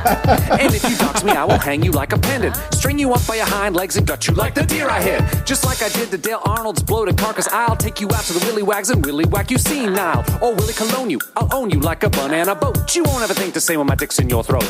I am who I say I am as Emperor of the Miniverse. And if you come at me, I'll sip you like a wet nurse. Ask Smugsy, she would vouch for me, cause I would have rolled farm to table on that ass when I was 15 years old. In softball, I played A-League, defending Vince Valor with the fervor of a blitzkrieg. Spoiled the plot to replace me with that Cullen Dane fella by assassinating Stella. You're next! You know the Steve is a spy. Now I'm terrified. You know the Steve is a spy. Stella was a bullseye. You know the Steve is a spy. Don't believe his lies. You know the Steve is a spy. Now I'm a Cullen Dane guy. You know the Steve is a spy. And I'm terrified. You know the Steve is a spy. Stella was a bullseye. You know the Steve is a spy. Don't believe his lies. You know the Steve is a spy. Now I'm a Cullen Dane guy. That it? Or? I think that explains things pretty well. Is that a Steve impression? It's pretty good. Alex Jones. It's Alex Jones, I guess. That was very creative. Yes. I mean, yeah, it wasn't the lyrics. I hate to be critical. Yeah. Very, very good production. Yes. Very top-notch production. I thought the lyrics were amazing. So do you think that's live show candidate worthy? If he could perform it live, I don't know if he could perform it live. That's true. Yeah, it's true. It's the best rap we've gotten by far. Yeah. If I play Steve in tennis next week or 2 weeks, and he's so bad that like he can't even play tennis, does that add to the lies and the? Oh my God! Yes. Yeah, I mean that'll be a huge. He said he played over in Maine. He played in competition. You said you played in Madawaska, right? Yeah, I played in high school. How far is it from Dexter to Madawaska? 5 hours. We had to leave at like 8 a.m. Why did you play up there? That's interesting. They were in our league. It was like it was in the your it league? was the first playoff game. Yeah, because we were playoff game. We were a Class C school, and so was Madawaska.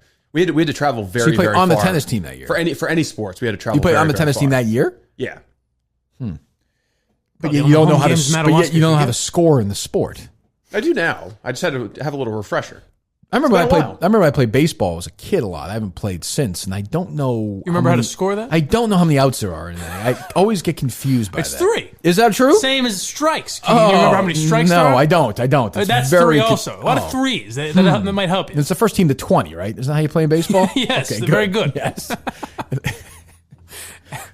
Jesus. And you go by fours. You're just a bizarre human being. You are a bizarre. I'm the most normal one in the room. You First are of not. all, You actually. I don't are, know if that's true. You're I not. am. I am. You're really You're the not. most I really am, on the though. surface. Yes. Yes. But that's because that's your script. The script you Right, read you were is told a normal that. American man. You were programmed as that. No, this is like You've played the character brilliantly, but now it's falling apart. No, this is a Jedi mind trick of Kirk Minihane, convincing all the Minifans that I'm somehow a weirdo. You ripped your shirt off in public, and you weren't They even were able to take your shirt off. I gave the people what they wanted. You don't know how to do it, though. Will you lose your temper in this match if you're taking a pounding? That's interesting. I don't have a good track record of keeping my cool. You have a bad temper overall? But in this situation, No, would you get mad? only in tennis. Really? Yeah. Only in Did tennis. you lose your temper in Madawaska? No, I just got my ass kicked in Madawaska. By a girl, right? No. You said there was a girl the other day. That beat me in tennis in Yes. Madawaska? You said that. He said he played a girl. Did you say a girl beat you? Jesus, this is unbelievable. He definitely The said that, lies right? are unraveling No. already. You definitely said you played a girl. Yeah, no, I played a girl in college. What? Like a girl that I was dating. Battle of the sexes. Wait a minute. What? She was really good at tennis. You didn't say that. I said when I was in college, the last time I played was against a girl in college. In Madawaska, it was men's tennis. Why the fuck would my high school tennis match be against a girl? Yeah, mad at yeah, me you for? idiot. You guys are fucking stupid. Why would you try- You guys are the weird ones. So you left at 8 o'clock on a school day to play in a tennis match? Yeah, I thought it was a little unusual. I was like, well, Well, this was another- I've got math class. Speaking of Steve's temper, this was a scary element. This is a terrifying flash forward to February. I peek into the Minifan chat last night, and I see someone making an innocent joke of, "Hey, what's to stop us from just showing up at the ice fishing event without buying a ticket?" Ooh, hold on. Fairly innocent joke, I thought. I don't think so. Well, Steve I didn't thinks think so either. Steve didn't think so either. What did you say, Steve? I said, hey, Breadline Callahan, how about I fucking shoot you if you show up without a ticket? Can I say I have no problem with that? I'm allowing you to do that. I'm going to essentially be the sheriff of the town for the day anyway. He misquoted one thing, which is my favorite part. He didn't say, "Hey, Breadline Callahan." He said, "Hey, Bread." Sorry, we're on a first name basis. Well, when it gets serious like that, Very scary stuff. it's not an unreasonable He's going to be thought. strapped. But here's the thing, fine, you want to do that, but you're out. You're out of the world, and you're sure as fuck not going to the live show. So Cool. Also, you're dead. That Yeah. goes without saying. yeah, we'll just. How good a shot are you? I'll have buckshot, so it's not really accuracy. Is Where'd you really- shoot doesn't them? matter. Where'd you shoot him? in the chest? You want me? Probably all over the place with buckshot. Right. Good. That's what I like to hear. All over the place. I mean, do you not want guns? Did I just say? What did I just say? You said you supported it. I'm just get being your back abundantly up. clear. If somebody tries to trespass, I think we should all be strapped. I mean, what are you supposed to do if someone's trespassing? You don't know what they're there for. I mean, the ice is technically our turf. Correct. You're protecting. I have no issue with that. Right. I have no. And by the way, if a Minifan gets out of line, shoot him. All right.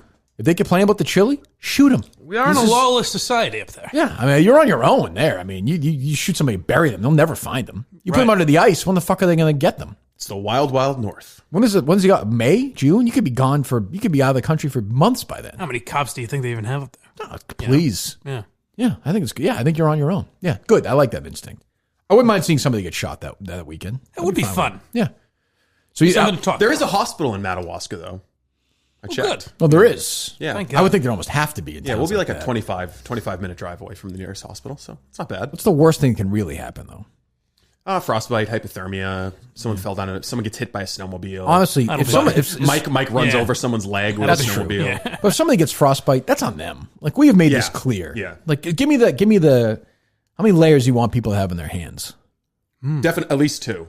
At Two least gloves. two. The best thing for you to Two do gloves. is have thick outer gloves with a liner. You basically you don't want anything that wind blows through. Right. So no knit mittens or something like that. You need a barrier that wind can't get through. Right. We've got somebody who's going to donate a case of hand warmers, so you'll be able to have those inside your gloves. Nice. You're going to want wool socks. You're going to want boots. No fucking sneakers. I wear 2 or 3 pair of socks and boots. That's what I would do. Yeah. you Well, do. no, just one pair. Why? You don't want you want your toes. You still want to be able to wiggle your toes. If From a circulation perspective. Yeah, if your feet are just like all fucking crammed Got in, that, Mike? they're going to get Very colder. interesting. I wouldn't have thought of this stuff. you want- That's a real outdoorsman. You I can want see Mike showing up like that.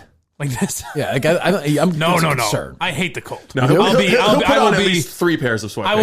I will be bundled up. You will. Okay. Yes. I think the key is to have your outer layer be something that the wind can't pass through, and ideally waterproof. Is your mom going to the event? No. No chance. No. You can tell she's a big fan. She listens to the Minifan Yes. show. She's in. We need Mama Geary in the kitchen helping too. Yes. Yes. Keeping people warm. Mama I'll see if Geary's I can- spaghetti. I'll see Yeah. if I can persuade her. If you know what I mean. Oh, gentlemen, I don't really know what leaning you're- into it now. Jesus God. Really? Fuck my mother. I mean, I'm not sure that'll help, but okay. Dry as the Sahara down there, I've been told. That's right. That's what certain podcasts are saying. I don't know. I just Jesus figure Christ. someone who's postmenopausal like that might need a little help in the lubricant department, and that's okay. What a bizarre That's all way right. to... Hey, he doesn't mind. He's fine. yeah. He's, It's hey, you know whatever. what, you know what it is? He's sympathetic. I'll work with it. He's sympathetic to her. He really is. I'm sweet not of him. that big of a creep. Did we do the second Tommy John or no? No, we can do that Not now. yet. All right, let's do that right now. TommyJohn.com/Kirk. TommyJohn.com/Kirk. What does that get you? Well, 20% off site-wide. Breathable, wedgie-proof underwear and ridiculously soft loungewear. Guaranteed to fit perfectly, most importantly, especially in the winter. I mean, yeah, I'll buy Tommy John underwear there. You don't want your Very dick, good base You might layer. need Tommy couple John's. pairs yeah, of Tommy I mean, you don't want your Johns. dick popping out then. Like, No. dick will freeze. It'll fall off. Yeah, freeze clean off. Yeah, Can you get? and then you have a little black dick for the rest of Can your you life. get frost dick? Like Yeah. frostbite? Oh yeah, on your you can penis? you can get frostbite anywhere, and then it's Really? it's like Mr. Deed's black foot. Yes. Oh, John Turturro. Yes. Yeah. In the film, yes. I got that reference. So there you go. So if you're planning on going to this event or just being a Minihane, go to TommyJohn.com/Kirk. Get the most comfortable underwear, shirts for the ladies, underwear, brasiers, panties, comfortable, look great, feel great, and you're helping out the Kirk Minihane Show. Go to TommyJohn.com/Kirk. That's TommyJohn.com/Kirk for 20% off on the website. Do that right now. TommyJohn.com/KIRK. All right, give me one more parody song, I suppose. Let's hear the one. I want to hear the one that's controversial. Oh, all right. Is it good or no? Yeah, but not good enough. It tells a story. Well, I like stories. Let's hear a story, shall we? I'll say this: he stayed focused. He did. Well, okay. So this raises to me a couple of interesting questions. Right. And this is what one of the core things I always say. If we're going to treat everybody the same, Yeah. isn't that part of the, if you're going to parody, Mike's grandmother or my suicide or Steve's, is that in play too? Yeah. Well, I can tell you who would have no problem with that. I think is AJ. I think I not. don't think she would have any problem with that. Right. song. What do you think, Steve? I think we have to spike it. Really? I'm Yeah. surprised by that. I don't like it, and I agree with what you're saying, but we're not playing by any set of rules. I don't think it was the funniest song. No, I don't think it was either. There's no fairness in this conversation. There's no objectivity. I agree with you, but there's humorless people out there who will hear a particular line in that song and take an issue with it. What line? Deep down, Mike knows she's actually a man. That's a line in there? Yeah. That's very offensive. Let me say that's very offensive. That song is very offensive. I agree. That parody song about Mike having fellatio with AJ in the studio. And my girlfriend understands. She She doesn't understands. mind. I'm not trying it's to. almost like AJ. It's almost like Alba understanding is like a line needs to fit to get to the next line of the song. It's weird. I'm not trying to create the standards. I'm just saying that's. Well, how about if we called AJ and played the song for her on the show? And she said, "I like that song. Play it."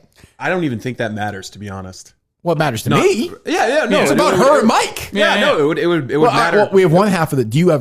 Are you offended by it? Are you okay with us playing it, Mike? It's about you. Not even remotely Because offended. we've never asked anybody. I should ask you guys because a lot of the songs are about you guys. I Yeah. don't know. Should we ask everybody? Colleen? It doesn't even matter if you have Mike or AJ's consent. I'm just trying to Well, say. if we have Mike and AJ's consent, it's about them and Alba. Right. We'll check with the text Alba. Make sure she's okay. Okay, yeah. Will she understand about Yes, I think so. understanding? Okay, good. Well, you good. can envision that song being clipped and sent away, right? And advertisers Of course. misinterpreting it. Well, of course, but that's how you want to run the show? No, it's not how I want to run the show. I'm just saying it's a risk. I'm happy to take it. Let's put a pin in it. Let's put a pin in it for now. Okay. And we'll play it for AJ. And Okay. send it to AJ, play it for her, and let her do a video in response to the song. She doesn't have to play the song in the video, but see if she likes it and gives her endorsement for the song, then we'll play it. All right, that's fair. If she doesn't, we won't. It's about her and him. Hmm. So, Mike, if Bob sends out, and he's welcome to do that. If he sends them out, we're going to say, well, the actual person who we had in the studio and talked to for an hour Right. knows it's a joke and has a sense of humor, which, by the way, I think goes a long way in helping, come to some agreement in this crazy world of this whole fucking thing. I do think there has to be some moment where both sides are equally guilty of being humorless about this, saying, I mean, we got to, like everything else. I mean, think let's make a list of the topics that have been addressed during these songs. Okay, Right. Las Vegas shooting. Las Vegas shooting. That's funny. Mike's laughing. Right. Mike's mom. Mike's grandmother having cancer. Your suicide. My suicide. My parents being dead. Steve's all Steve's crazy situations. Steve's brother. Yeah. I mean, I don't know. I mean, if there's a line there about your late sister-in-law, like, would you want that spiked? No. That's what I'm saying. But Steve's saying I mean, horribly Steve tasteless. Steve gets it, but he's saying I understand. What I'm saying is, we don't get a rebuttal to the advertisers. We don't get a chance to have a conversation and say, but my point is you can't live like that, though. Yeah. No, I understand. But it's just, that point is the humor of it. It's just a strategic decision. Is the humor risk value worth the reward? Yes, probably not. But there's a principle. Well, I mean, if AJ has a video saying it's a really funny song and it's about her, I'll say this. Well, then that's fine. That's something that we don't have. I don't think the song is funny enough for me to like stand and defend. That's part of it too. But I agree. But that type of song should be. Someone should be able to write a song about that subject matter, and if it's funny, we should be able to play it. Absolutely. And that was, I mean, it was okay, but that was pretty good. I mean, it wasn't a classic, but that was pretty good. Yeah. Told a nice story. Yes, it certainly did. I mean, and if I may admit, there is some sexual chemistry there. So I'm not even saying it's a fictional story. Who are you more attracted to, Blind Mike Scroopy or AJ? It's tough. I might have to go. I think I'd go with AJ. Ooh, wow, interesting. Yeah. What can I say? Okay, well, no problem with that. She's a lovely woman. Yeah. All right. So how are we going to do this on the show today? We're just going to talk about the discussion afterward. What I'll do is I'll take one of the dead silences from DEC's podcast and just drop it. And then you have us talking about it? Yeah. All right, so if you're listening, we play the song about AJ. Well, we can tell about AJ and Mike. Steve's concerned about possible ramifications. Mike and I are less so, but understanding of his concern. So we're going to let AJ, who's been sort of MIA lately, weigh in on it. If she says, hey, it's offensive, we can, But even that in itself is conceding more than we normally would. Imagine us being like, you know what? Let's turn it over to Conan. Yeah, we wouldn't call Dan Shaughnessy and say, "Hey, there's a joke about your kids." Right, your kids that's somebody else. There you go. In here, yeah. I agree with that, but I also think that we're kind of, we're reaching a cruising altitude. Things have been good. There's no reason to take a huge risk for a song that really had like one good line in it or two good lines in it, right? Okay. So we're not talking about Steve murdered murdered me. Controversy here. We're not talking about Steve the liar. What would you do if it was a dead classic, like a Stone classic song? We try to get her approval right now, but with this one, I'm willing to wait a little bit and have a more of a protracted discussion about it. See, this is where you get into. I agree that I think having this discussion about it is them winning. I don't think so. I think having discussion is actually full equality is. We get to make jokes. I think there's value in the discussion. But we're not going to. Yeah, that's what I mean. If we're not going to play it, no, I mean we're just going to run this discussion even, which is more than we would normally do. Right. Normally we'd be like, you don't spike it. But after the show, we'd be like, what was that? Get rid of the whole thing. Right. I think discussion's important. But I think it is proof that. Absolutely. He's in our heads. Well, not even he.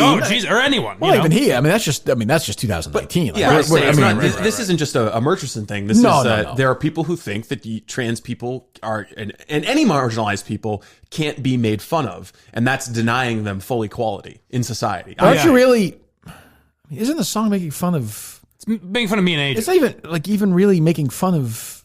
I don't know. Like it is, but it's not. Like you could tell the guy who wrote the song likes her. It's almost making fun of my girlfriend. More than sort of, but you know it's what I mean? also In a weird way. The guy likes the show, and you can tell he likes AJ a lot. It's sort of like I think when you do something like that, there's no. That's the thing is, it's endearing. There's no malice in the song. No, I think when you do that, you're saying, and people would make it out to be this hateful. Right. Well, it misgenders her. But it does it. But it's a joke. Not intentionally, yeah. But it's a parody. Like it's supposed to be like a soaring tribute to to her in her battle. I'm not trying to say that the song artist did anything wrong. I'm just saying this is how somebody who wants to hurt us would interpret it.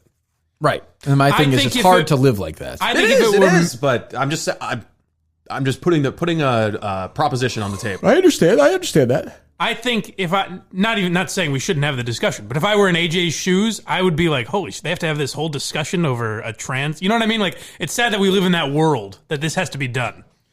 It's because You know what I'm saying? I'm not saying we're doing anything wrong. I'm saying I get why. Yeah. There's a segment of the population who has hijacked the outrage mob, right, and they've weaponized it against people who disagree with them. And even if we don't really disagree with them on that issue, not at all. But we just think that you can laugh at it, you can make fun of it, and it's actually good. Same way you can laugh at anything. It's good for the trans community to be included in these kind of jokes. I think the like I said, both sides I think are so largely humorless about this stuff that once in a while you can fucking laugh about it. That's all. No matter what you're doing. I mean, what's the next song? I'm pretty sure it's going to be making fun of somebody. I'm just going to take a wild guess. It's not going to be. It's actually very complimentary. Yeah,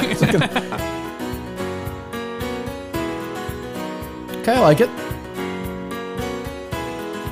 They know the music I like. Kill yourself. Yes, I mean, right.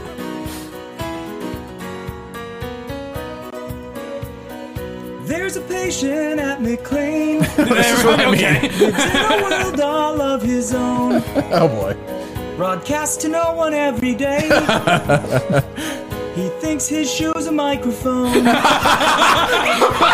up stories deep in Hold on. This is great. Hold on. No, it's not. No, it's not. No, it's not. No, it's not funny at all. It makes fun of mental illness. Yeah, so I was in McLean. Which touches a lot of our lives. I was, on the verge of suicide, and I went to McLean in the back of an ambulance, brought me in there, strapped in, scared, didn't know where life was going. And with this gentleman, we'll play from the top again, decides to take Salisbury Hill for Peter Gabriel and turn this into some idea that I don't actually have a show. It's hurtful. If you're offended, I think we should call AJ and ask if she's all right with it. Were there any bright lights at McLean's? No, it was actually pretty dark. No, they didn't turn on any lights. They weren't torturing me. Although for all I know, you're a doctor putting this light on to test me. This whole thing is, who the hell knows? Like, Mike's probably just another patient. Like, this is like, really? I have no. Oh, Red 13. Oh, we're moving. Oh boy. Ooh.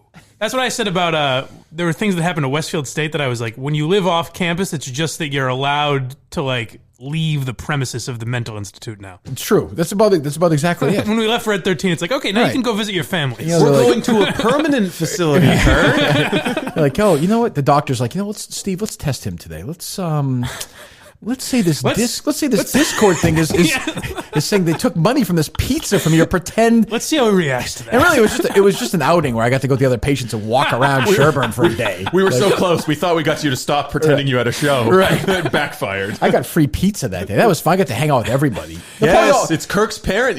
This is AJ. Chad is a college student. He's going to interview you. That day at Jack's Abbey, there was just a bunch of patients. Everyone got in the bus and went on a field trip. That was it. I'm convinced of that. Don't you think it's interesting Chad asked you so many questions about your mental health? Yes, that was weird. Now, when we take Dr. Murchison out of the picture, how do you think he's going to react? Oh, God. All right, let me hear it again. It's very offensive. The point is, it's offensive.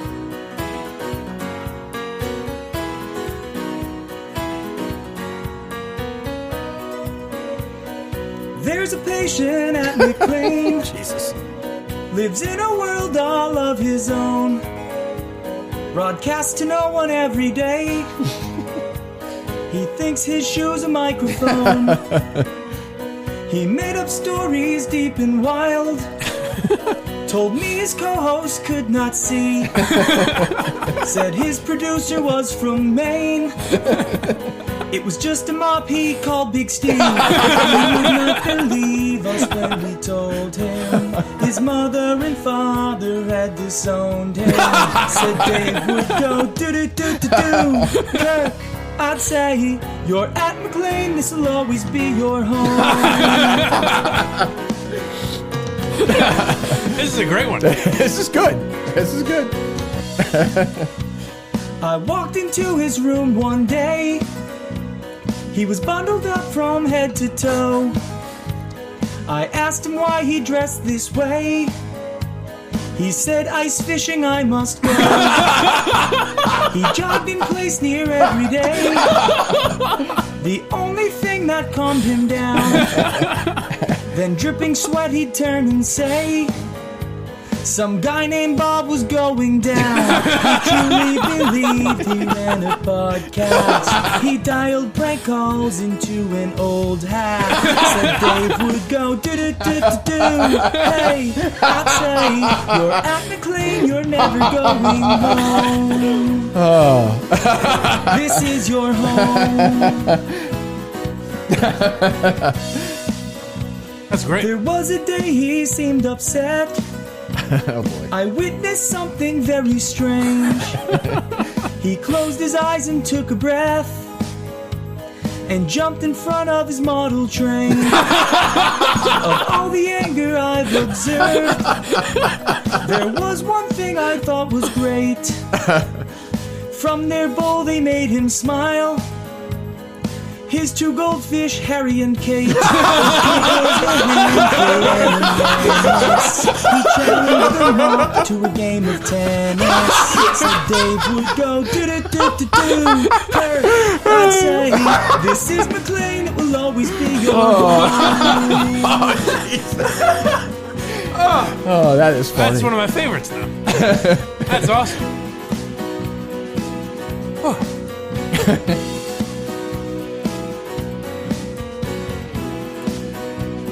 Oh, that's funny. That is a great song. And now, when people ask where Bob Murchison's gone, the answer is it's as if he evaporated. It's straight through the wall. It's weird. Yeah, it's gone away. That is funny. That's great. That's a top 5. Well, I hate to say top 10 5. for yeah, sure. Yeah, top 5 stuff. But that's an instant and the first, I think, good Kirk Minihane song. Yeah, Since we started, the one I mean, calling you an asshole I found funny, but it wasn't good. a classic. Yeah, it wasn't good. Podcast G's is great, but I mean, like the first, since we started doing Just about this. you, yeah. And it's good. He's starting to acknowledge reality. He can laugh at his own symptoms. We knew the music therapy would work. Let him talk about movies for a while. We'll say it's a movie podcast. Kirk, we got Sean Connery for you today on the phone. How will he react when we shine this light in his eye?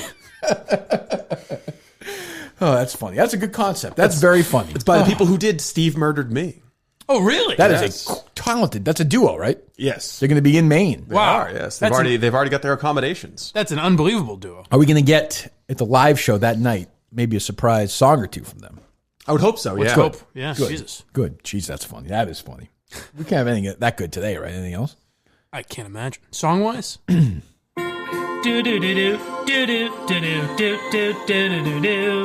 Boy, the do-do-do-do-do really helps some people out. It's that time. Ice fishing's finally here. The Minifans know there's not a better time of year. Here's Slow start. the metric sleigh. Does it get better? Kirky's on his way. Hip hip hooray for Madawaska vacation. All right, we're good. We're good. Jesus Christ. Yeah. Good. Jesus. Tough act to Well, follow. I'll keep them coming. We got one you more. Never know when we get a classic. We got one from the guy who did Steve's a Liar. Oh, I and mean- the Bed and Breakfast and Cullinane. Do we hold off for tomorrow for that? I know tomorrow's all about Rough N Rowdy, but Oh, that's true. what time is people coming in tomorrow to ruin my day? 9 o'clock. 9 o'clock. Okay, good. You have two fighters and a ring girl. I think you want to talk with a ring girl. She's going to be wearing your face. She's a big Minifan. I doubt believe. she's a big Minifan. I'm sure her Her boyfriend. boyfriend. Yes, Her boyfriend is the one I've talked to. Yes, I don't think she has any fucking idea who I am. No, I don't want to talk to any of them, but because I'm a team player, I don't know if you saw me retweet Spit and Chicklets live show yesterday. Team player, I like those guys. What if that was sold? Steve's, I don't know. Steve's instant reaction was like, should we send Mike over to fuck with those guys? I'm like, they're the only people I like in this whole fucking place. What do you want? Mike over there, like, take a shit and like Rear Admiral? I like food or Rear something? Admiral too. I would have been, hey Mike, what's going on? I like all three of those guys. I don't know. I know Ryan. And I know Rear, but I don't know Biz? Paul. Yeah. But I like what I like about them when I talk to Whitney is they're not dissimilar to us. Now they've been around a little longer, but they essentially operate as an independent outlet. Like they kind of do their thing. And Are they all here? All three of them? No. I think Yeah, they do some remote. Paul, I think, is in Arizona. Right. Yeah. Okay. Yeah, they use like GoToMeeting or Zoom or something. Yeah, I don't even think Rear Admiral and Ryan do the show together. Isn't one of them in Canada? Oh, I don't know that. I think one of maybe them's Ryan Canadian. Whitney is. I think one of them's Canadian. Well, he's Canadian, but he lives here. Oh. Whitney lives around here. I'm not sure. Yeah. No, I'm pretty sure he lives around here. Okay. But yeah, he's probably from Canada, right? He played the NHL. I have no idea where he's from. He might even be from Massachusetts, though. I know he says his Is he peeps in coming ice Canada fishing? want pink Whitneys. That's all I know. I don't know. That I don't know. And You I should like get the Spit and Chicklets guys I up like there. the producer, Mikey Grinnell. He's a really good guy. Yes. Big Minifan. We like him. We like the Spit Chicklets show is part of. We don't give them enough. They're part of the pro Minihane crowd. We never give them enough rub for that, but they're part of the pro Minihane world. Very good. All right, what else we got? Well, the Louis C.K. thing. Oh yeah, we want to do that or no? I don't know what your thoughts are on it, but yeah, I think it's a Kevin Cullen-esque story. Well, so Glenn Whipp wrote this. Yes. You could reach out to him, by the way, so if Mike wants to ask He's him very some sharp. questions. Sometimes I do them just for me. Yep. The first time a DEC uses you is the... Yeah, that was on purpose. I know. Come on. By the way, did you see Bob Hart's Abbott Shoals? Ratings are up. I know. Skyrocketing. I mean, holy shit! What are we missing out America on? is falling in love with these Yes. with these two kids. Have we missed it? The romance is heated up. Gee, he fuck her yet or what? When I see that, I always wonder, like, what happened that ratings would possibly spike for that show? That feels like a random Monday where somebody, Yeah. I don't know. People it are just all- I seems don't know. very strange. I mean, Bad Monday Night Football. I don't know. It was a decent Monday Night Football game this week. people were just like, hey, let's watch this I don't know. tonight. Maybe Abishola speaks to the experience of the American immigrant. Could be. You may be right. I mean, Nielsen measures immigrant households. But 7 episodes in or whatever? It's just starting to Word is spreading. gain traction? Word is spreading. yeah. So this guy, Glenn Whipp, writes a story about where Louis C.K. is right now. He's headline, Louis C.K. is on a bizarre comeback tour, but he's afraid you'll find out about his post #MeToo jokes. So it starts out in Raleigh. He's terrified that you'll find out about them. Ooh, God, I'm saying them into a microphone. I hope nobody hears It them. does seem odd that if he's doing this professionally at this point that he may want people to know about them. Everybody knows I've been jacking off in front of random women, but Yes. if they hear my Yeah. jokes... On a brisk November night, a solitary man wandered around the plaza outside the Duke Energy Center for the Performing Arts on the edge of downtown. This is Raleigh. Does this feel real to you? It does I mean, not. already. It Come does on. not. It does not. He had just flown alone from New York to see his favorite comic, Louis C.K., and he had an extra ticket. He couldn't find anyone to join him. Shortly before the show... How weird. How weird that a strange man could travel across the country and with an hour's notice not find anyone to go to I a would show say with from him. New York to North Carolina is across the Well, country. downwards. You know what I'm saying. I get your point. He journeyed for the... Yes. are people traveling from California for this event, by the way, in Maine? Texas, we have a California, Californian address. Okay. We have Texas, Florida. Yeah. I think we need to get Blind Mike 2 tickets to a comedy show and give him 1 hour to walk around Boston and find someone to go with. Gladly. I'll find someone. To go see Louis C.K.? Any comedy show. Any comedy show. I could easily, yeah. Shortly before the show started, you could have picked up a pair of $49.50 orchestra seats for $9 a pop on the ticket site Vivid Seats. I believe that. Like, I think that's... that seems maybe. that seems like something. If you, that's not Maybe in Raleigh. put it this way. That's not worth lying about if you're this guy. Like you can get Sure. the first one. You could The find first that one you out. just make up. That's Kevin Cullen 101. Yeah. The one thing that Cullen would never do is give you something like that where you can actually go. An exact You price. can actually go look. Yeah. You know. After hitting the bar of a nearby hotel and asking numerous people outside the box office if they needed a ticket, the man went in by himself. So he asked people outside the box office if they needed a ticket. They were buying Does anyone tickets. need a friend here? Excuse me, patrons. So the issue is that Louis C.K., this guy followed him around, the guy writing the story. He saw 2 shows in Richmond. How did he find this guy, by the way? What do you mean? Just found a guy that happened to come from Just New York? I will say it fits the narrative pretty neatly. That I will say. Yeah. It's nice when it's always nice when that works for you, doesn't it? One of the ticket sites I'm looking at right now, $56 for the Sanger Theater in Mobile, Alabama. $57 for Orpheum Theater. Which sounds about in right. New Orleans. Yeah, but when is the show? January, February. Okay, my point is, though, little further like, out. I could see the night of the show. The night of, there are a few tickets I left. would see the prices dropping if there are seats available, right? And that just makes sense. Yeah. I would be surprised if he wasn't selling out, though. That would surprise me. Well, he might be selling out. I mean, he's doing a show in Royal Oak, Michigan. Wherever selling the fuck out that quickly. Is. $214. Yeah. Well, he's still doing the thing where he just essentially does it himself, right? Yes. Yeah. Yeah. He emails his list and says, here's where I'm playing. We're getting season 2 of that show with Alan Alda, or is that not going to happen? I have a feeling think Horace and Pete may be done. You think Horace and Pete may have closed up the bar for good? I think Edie so. Falco's not swinging by? Yeah. No, I don't think so. Sadly. That was not great. I only watched a little bit of it. Yeah, it wasn't great. It was okay. It was, It's too bad because I really admired his the way he did things. Like he was a totally solo operation, And didn't really give he told FX when he got the show, like, this is how I'm doing it. And they're like, yeah, well, we think you could, what if you had a wacky neighbor? Or what if the poker games, wherever? Right. And he goes, oh, well, then I just won't do the show. Right. I do like that. Yeah. So he sort of gets in the thing where, people just aren't buying tickets to go see this guy. That's part of his issue. Yeah. He paid $4 for his ticket to the show. That's what he said. Okay. The guy from New York did. No, the author. Oh, right. Okay. 3 years ago, he sold out Madison Square Garden. Is he sold out MSG? A few times. That's crazy. I think he has a banner up. Now he's playing 2,000 seats. Still up there? Oh, that I don't know. Yeah, but no. when you like Dice has, you sell out the Garden twice in a year or 3 times in a it's year. like Billy Joel or whatever. Yeah. But I know Bruce has something. Yeah. Now he's playing 2,000-seat theaters. Now, the only thing I would say to that is... It's because he has to. Well, also, I mean, the comedians, in his way is different, but, like, comedians hit a peak and then they play 3,000-seat arenas. Like Which also 3,000-seat arenas are huge, pretty good. But Jerry Seinfeld is not selling like Madison Square Garden. He's playing Fox. He's playing 4,000 seat. Yeah, if he comes to Boston, he would do the Wilbur. Yeah, and he would sell it out, and that's great. But I mean, that's not to say he's not selling out MSG anymore is not really a knock, right? Like, I know I understand his way is different, but he paid $4 for his ticket to this show. Then they get to the thing, and the more we thought about this a few months ago. I think we thought about it in Framingham. Yeah. But like, when you do read the stories that the women went through, I mean, these women were held against their will.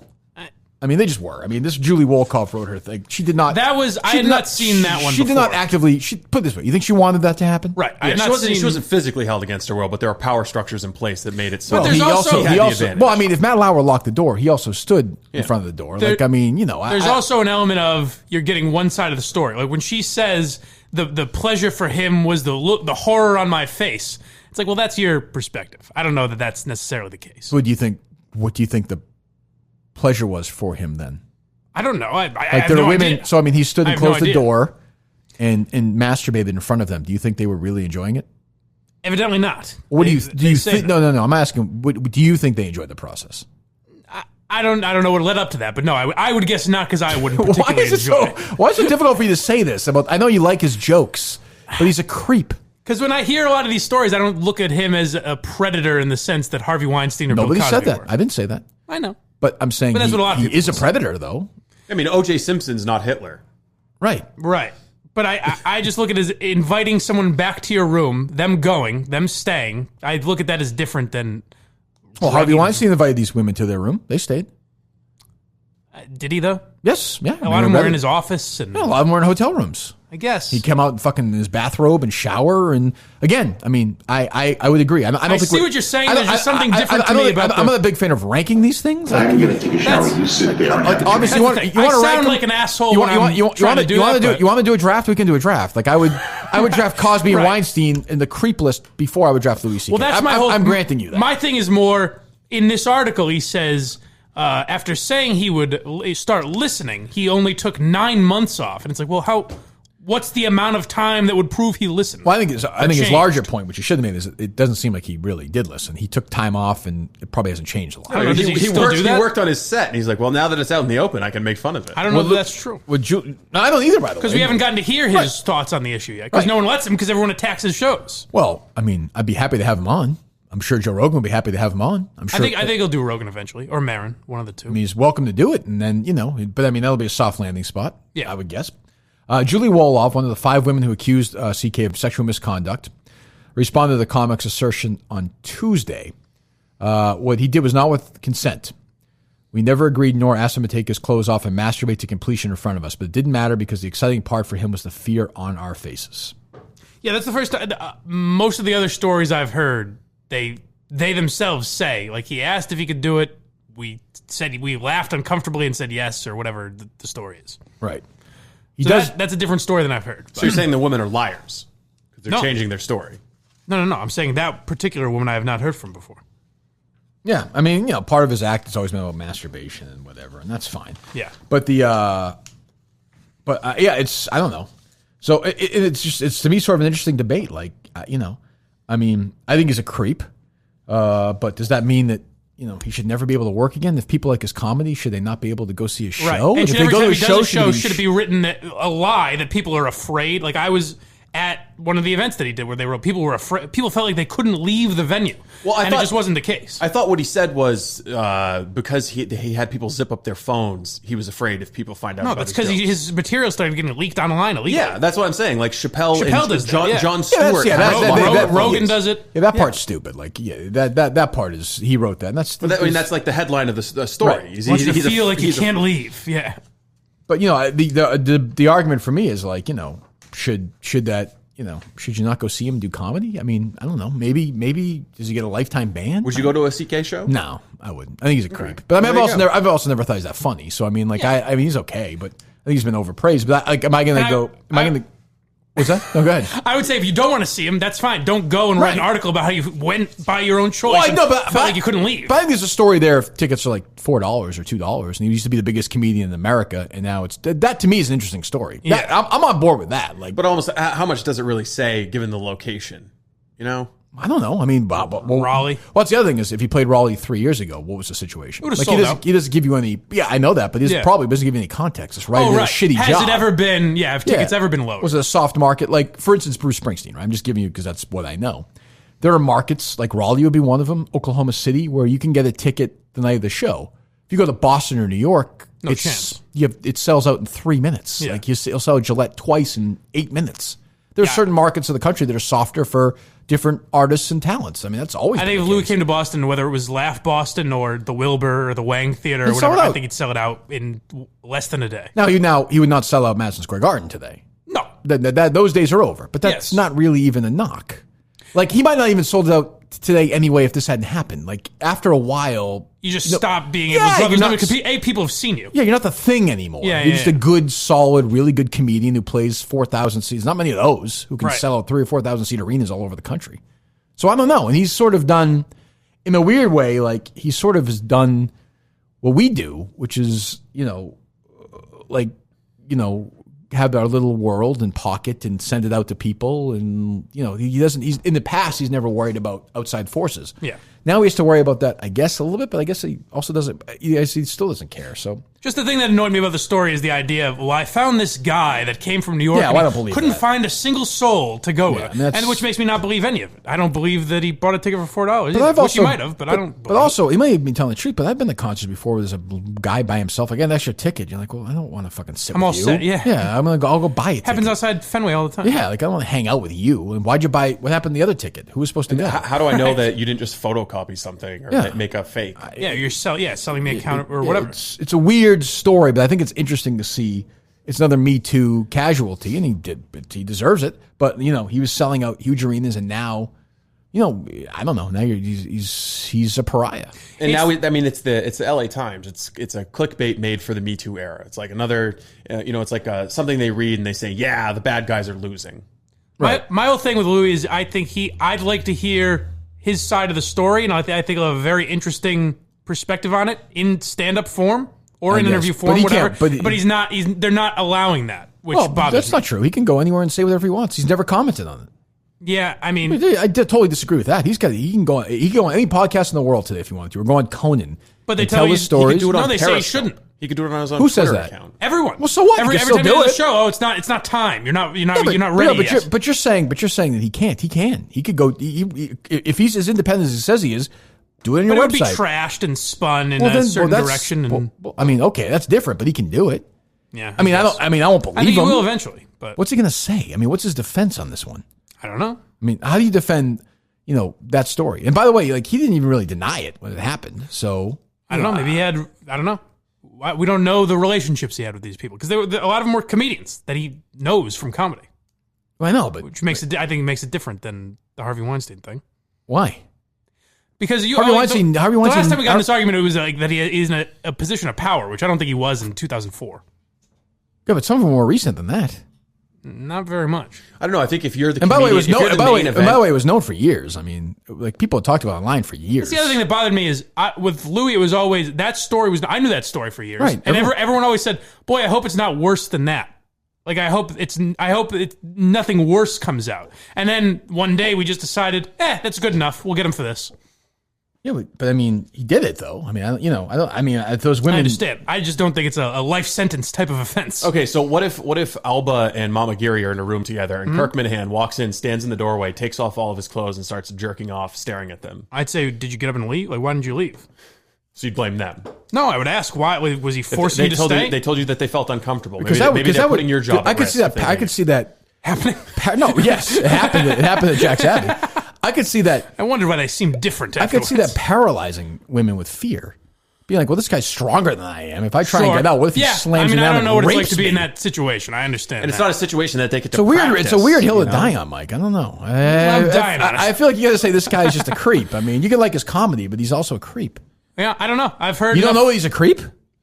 I mean, obviously he's into some weird shit. some of the stories don't quite add up to me. I'm kind of with Kirk. I've never really found his stand-up that funny. He's but okay. Well, this is what I really hate. Is there a the YouTube guy who was the best comic in the country for years? According to who? I mean, according to who? Everyone. Well, I don't care what anybody thinks. Even the people that criticize him now is the only guy that can make rape jokes is Louis C.K. He gets a pass. What's his like funny stand-up on? I'm not saying do one of his jokes. I'm saying if somebody was going to go look for one of his sets on YouTube, Shameless, hilarious, chewed up are all very funny. Okay. Yeah, I think he's funny. I'm not saying he's not funny. I'm just saying it's never been my thing. I don't think he's like this. I don't find him to be this. I don't think he's for me. He's not as funny as Chappelle. Yeah, like Chappelle's for me Netflix specials you can but he's very rewatch. funny. I mean, he's had like awesome. He had an awesome run. I mean, it's over. But yeah, I mean, like he'll never be back in the mainstream. That's just fair or not. That's just the way the world works now. And by the way, that's for him. So what? I mean, I don't know. Do you really need to be? Yeah, I guess. I mean, he's got really plenty of matter? money. I think. Yeah, I would think so. Yeah, I mean, there's been no lawsuits. Right. But it's weird that your first reaction would be, why didn't you try and leave? As opposed to being like, Jesus, that sounds fucking horrifying. Yeah, Kirk shouldn't have whipped his dick. Yeah, I mean, I'm kind of mad at my odd boss. instinct. This guy I work with just whipped his dick out in front of my mom. Mom and girlfriend. I'd say, what were you wearing, sweetheart? Show a little leg. Yeah. I'll be How curious. did you provoke this man? I'll be curious to see if these casualties try and make their way out.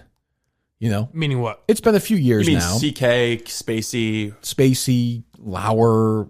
Is there going to be something? I mean, look, I put on the TV. I see Bill O'Reilly all the time. Well, Lauer tried with the TikTok. She was making TikTok videos. That's true. And then brought the hammer down pretty quick on that.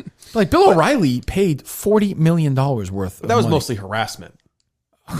But I mean, Now this is his Louis C.K. No, but I'm saying he was. Did you ever read his wife's depositions in court? No, I haven't. About Bill O'Reilly dragging her around by her hair. I mean, this is not. We're not talking about a great person. Barking here. at women and Yeah, I'm not saying that at all. But I'm just saying, do I think that he should be like? Would I want Kirk Minihane doing a show with Bill O'Reilly? No, I would never work with him. I wouldn't. He's a creep. I mean, I'd love to have him be a good on. show. But he's a serial sexual harasser. I mean, I can't even imagine. He settled for $32 million with that one girl, right? One woman. Yeah, I don't think he settled that. I think Fox settled on his whatever. behalf. I mean, fine. He didn't fight it. I mean, that's I think and even for Fox to be like, yeah, it's worth it.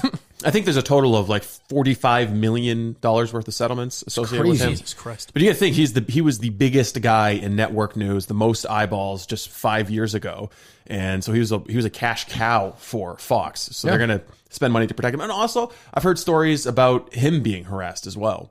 There are women trying to set him up and entrap him. Look at this guy. Wait a minute. He's giving me shit for Louis 5 minutes ago. Mentioned Bill O'Reilly was a victim? Mention old poor Bill O'Reilly. You heard stories from who? He was a victim of false allegations from people within Fox, within the building. People he settled with? Yes. And who did you hear this from? Scott Brown, when he was a contributor, also had some false allegations leveled against him. But those were weird. Those were, I would say, in the Me Too world, minimal allegations. Yeah, they were. But there were similar things going on behind the scenes with O'Reilly. I'm not saying that he wasn't 100% guilty. He's a creep. He's a sexual harasser. I'm glad that he's gone. Okay, whatever. but the point is, I don't know when these people start. He's the only person that's somewhat still in the public eye. He does that show on that shitty, whatever that is. I mean, I don't know, whatever. What is it? It's the O'Reilly Update. On what channel? On WRKO. It's like a podcast he's also on TV, right? He does stuff on Newsmax. I don't think he has a dedicated Okay, I see show. him occasionally. First of all, it looks like he's aged 50 years in like the last 2 years. He looks old now. Or doesn't have the cute little ladies at Fox doing his makeup. That's true. He looks very old and bizarre. But, whoever, do these people just Charlie Rose, Lauer, we know them all. Obviously the Spaceys of the world, they just never work again ever. I don't think Spacey can work again. I think they set a precedent editing him out of that movie, and he didn't handle it well with that video. Weird that he put out. New Year's video. That was bizarre. So that was bizarre. Let me be frank. That was bizarre. So I don't think Spacey works again. Okay, but I don't even know who. Like Morgan Freeman's working again. He was he got minimal. Yeah, his stuff was all on tape though. I know. I'm just saying. Like there's like a with lot. Morgan Freeman's first thing. I don't know. I guess there was a second thing that I kind of missed, but the first thing with the CNN reporter was complete bullshit. Right. Freeman's also. He did seem pervy. I'll say that. He's got so much goodwill built up. Spacey, you What's could always tell there was a darkness. My point is, whatever. There's a line. I don't know who that line is. I don't know what that line is, but there's some line where they say, "Yo, it's okay. You're back in." Like Dustin Hoffman, we haven't seen him. I guess not. And he got but I mean, he's also even without those allegations, would we have seen him? Right. I mean, he's one of these guys who's kind of stopped working. He's the same age, probably about as Morgan Freeman. I mean, he did that. The last thing I saw him was that Netflix movie with Ben Stiller and Adam Sandler. But that was right when that came out. That whole weird stuff where his daughter's friends would go over his house and he was naked. I mean, he's a fucking creep. It's I don't know. We'll see. It's something to keep. We'll find out Mike's podcast. Yes. Mike has Louis C.K. He's like, can you believe those women, the nerve of those women not to get up and try I wouldn't even bring it up. Try and get out of the room while you were masturbating in front of them. Louis, can I call you Louis? What kind of punishment do you think those women deserve for ratting you out? Louis, I see this woman was 108 pounds. You were 230 pounds, feverishly masturbating in front of them, standing in front of the door. Why? What? Why didn't they try and think of leaving? I don't understand. Now, let me ask you, Louis, are you a switch hitter? Can you do the lefty as good as the righty? I mean, really. Louis, it's so weird. Louis, I understand that these women might have been uncomfortable, but they ruined 9 months of your life. Oh, it's unbelievable. That's invaluable. I miss those Conan appearances, Louis. They're so good. All right, Troll Socks is back to announce the official limited edition Kirk Minihane socks. I got them right here. Now, just in time for the holidays. Only 500 sets available, so order them before they are gone. Go to trollsocks.com right now, trollsocks.com. Use the promo code BMSucks for 10% off. You also get Trump socks, Game of Thrones socks, and even Brandy Love socks. We're going to have Brandy on here at some point. We haven't talked to her in a while. Yes, we do. I'll also say on the socks, they are Madawaska approved. Nice, I didn't even think of that. Socks. That's a good point. Yes. The Troll socks nice will be nice and cozy. Well, they're the best sock company in the world. We know that. They won't back down. They'll be intimidated. They'll still stand with Kirk Minihane and the Kirk Minihane Show. Support Troll Socks. Support the show. Fight back against these lunatics. So would you go to trollsocks.com. Use the promo code BMSucks for 10% off. I saw some people tweeting about them yesterday. Trollsocks.com. Promo code BMSucks for 10% off. I don't know if I care for that promo code. Well, use it, I guess. Yeah, give it. Blind Mike sucks? I can't imagine that's what they mean. Oh, actually, they hate you too, don't they? Oh, yeah. Didn't they take a shot at you at some point? Yeah, well, in their original copy. Remember the letter that they posted on their website? Oh, that's right. We support the Kirk Minihane Show despite Blind Mike. Seems like the audience has turned on you a little. With Mike, there's huge ups and downs. You win them over, you lose them. You win them over, you lose them. Well, just a week ago, I won them over versus Portnoy. And then that's true. How quickly they slipped out of my grasp. This is what happens, What are they? What's their beef? That I don't know. They referenced it a couple of times in the DEC podcast last night. Interesting. Yes. Well, that's why I stay off Discord. So do I. I'm clean off since the whole thing. They're kind of following your lead, right? I mean, you've been picking on Mike lately. I don't think I don't have. think he's been picking on me. He's made some maybe you have, Steve. astute observations. I don't know.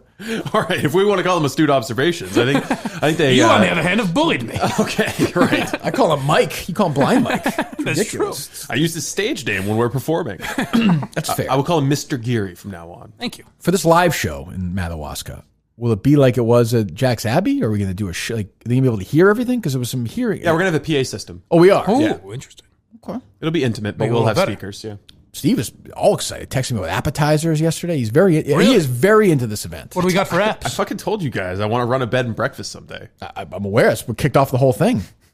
What do we got for appetizers? Anything good? Any juice in the food department? We can really have whatever we want. The Lakeview restaurant. Except meatballs, apparently. Yeah, except for meatballs. No meatballs. The Lakeview restaurant is going to be very accommodating, so we get to design a menu. They've got some specialties Steve's that they dream. stick with.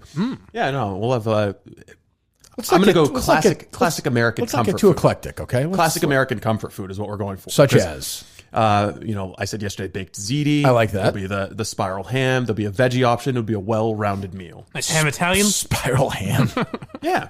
Okay. That's fine. There'll be some dinner rolls and nice. So assorted appetizers. But when you're dessert for the people to relax yes. When you are ice fishing, your body burns in some days 6,000 to 8,000 calories. I don't believe that for a second, but okay. Really? Why? Just sitting there. Yeah, but your body is feverishly burning calories to stay warm. You burn like the sound of this. You burn a tremendous number of calories when you're ice fishing. That is total bullshit. You're so full of shit. Why would I just make that up? I'll never see your fat asses why would ice I make fishing. That up? I don't know why, really. Why do you make anything up? Well, they only ice fish one day and then they go back. And they're also drinking. I see these huge lard asses sitting there ice fishing all day. They don't burn 8,000 calories. See, if I've run marathons, you don't burn 8,000 calories. But they're also drinking. You got to factor that. Your so body maybe consumes evens out. a lot of calories when you're ice fishing, so people are going to be hungry. They're going to want comfort food. They're not going to want fucking, I don't know, salad. There won't be any salad there.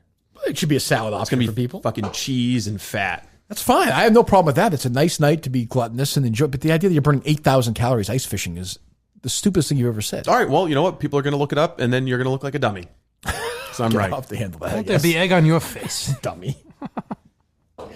How is everybody going to ice fish at the same time? 150 people. Big lake. So you don't know how to ice fish, do you? I've seen grumpy old men. So we're going to use an ice auger, a big drill, to make holes in the ice. Yeah, that's what I'm saying. So you're going to make, and we're going to have traps. How many holes needed for 150 people? We're going to have 5 holes for every license that we have out on the ice. Okay. So so people have to get licensed. Yeah, you can only. Everyone has to be licensed. Yes, I included that in my email. It's $11 for a 1-day license. So if you want to touch a fishing line or a fishing trap, you have to buy a 1-day license. Because do you really feel like this is going to be legislated? What do you mean? Legislated? What do you mean? Yeah, they're gonna watch. I mean, it's gonna be a watchful eye. You don't know what legislated means? It's already been legislated. They've already passed the laws. I understand that. Okay, do you think it's going to be governed? You misused the word. Actually, I really haven't. I really do think it's going to be governed by what? Well, if somebody doesn't have their license, they hold it. Oh, are the Maine game wardens going to enforce the laws? Yeah, they are. A group this size is going to attract the attention of the Maine game wardens. Okay.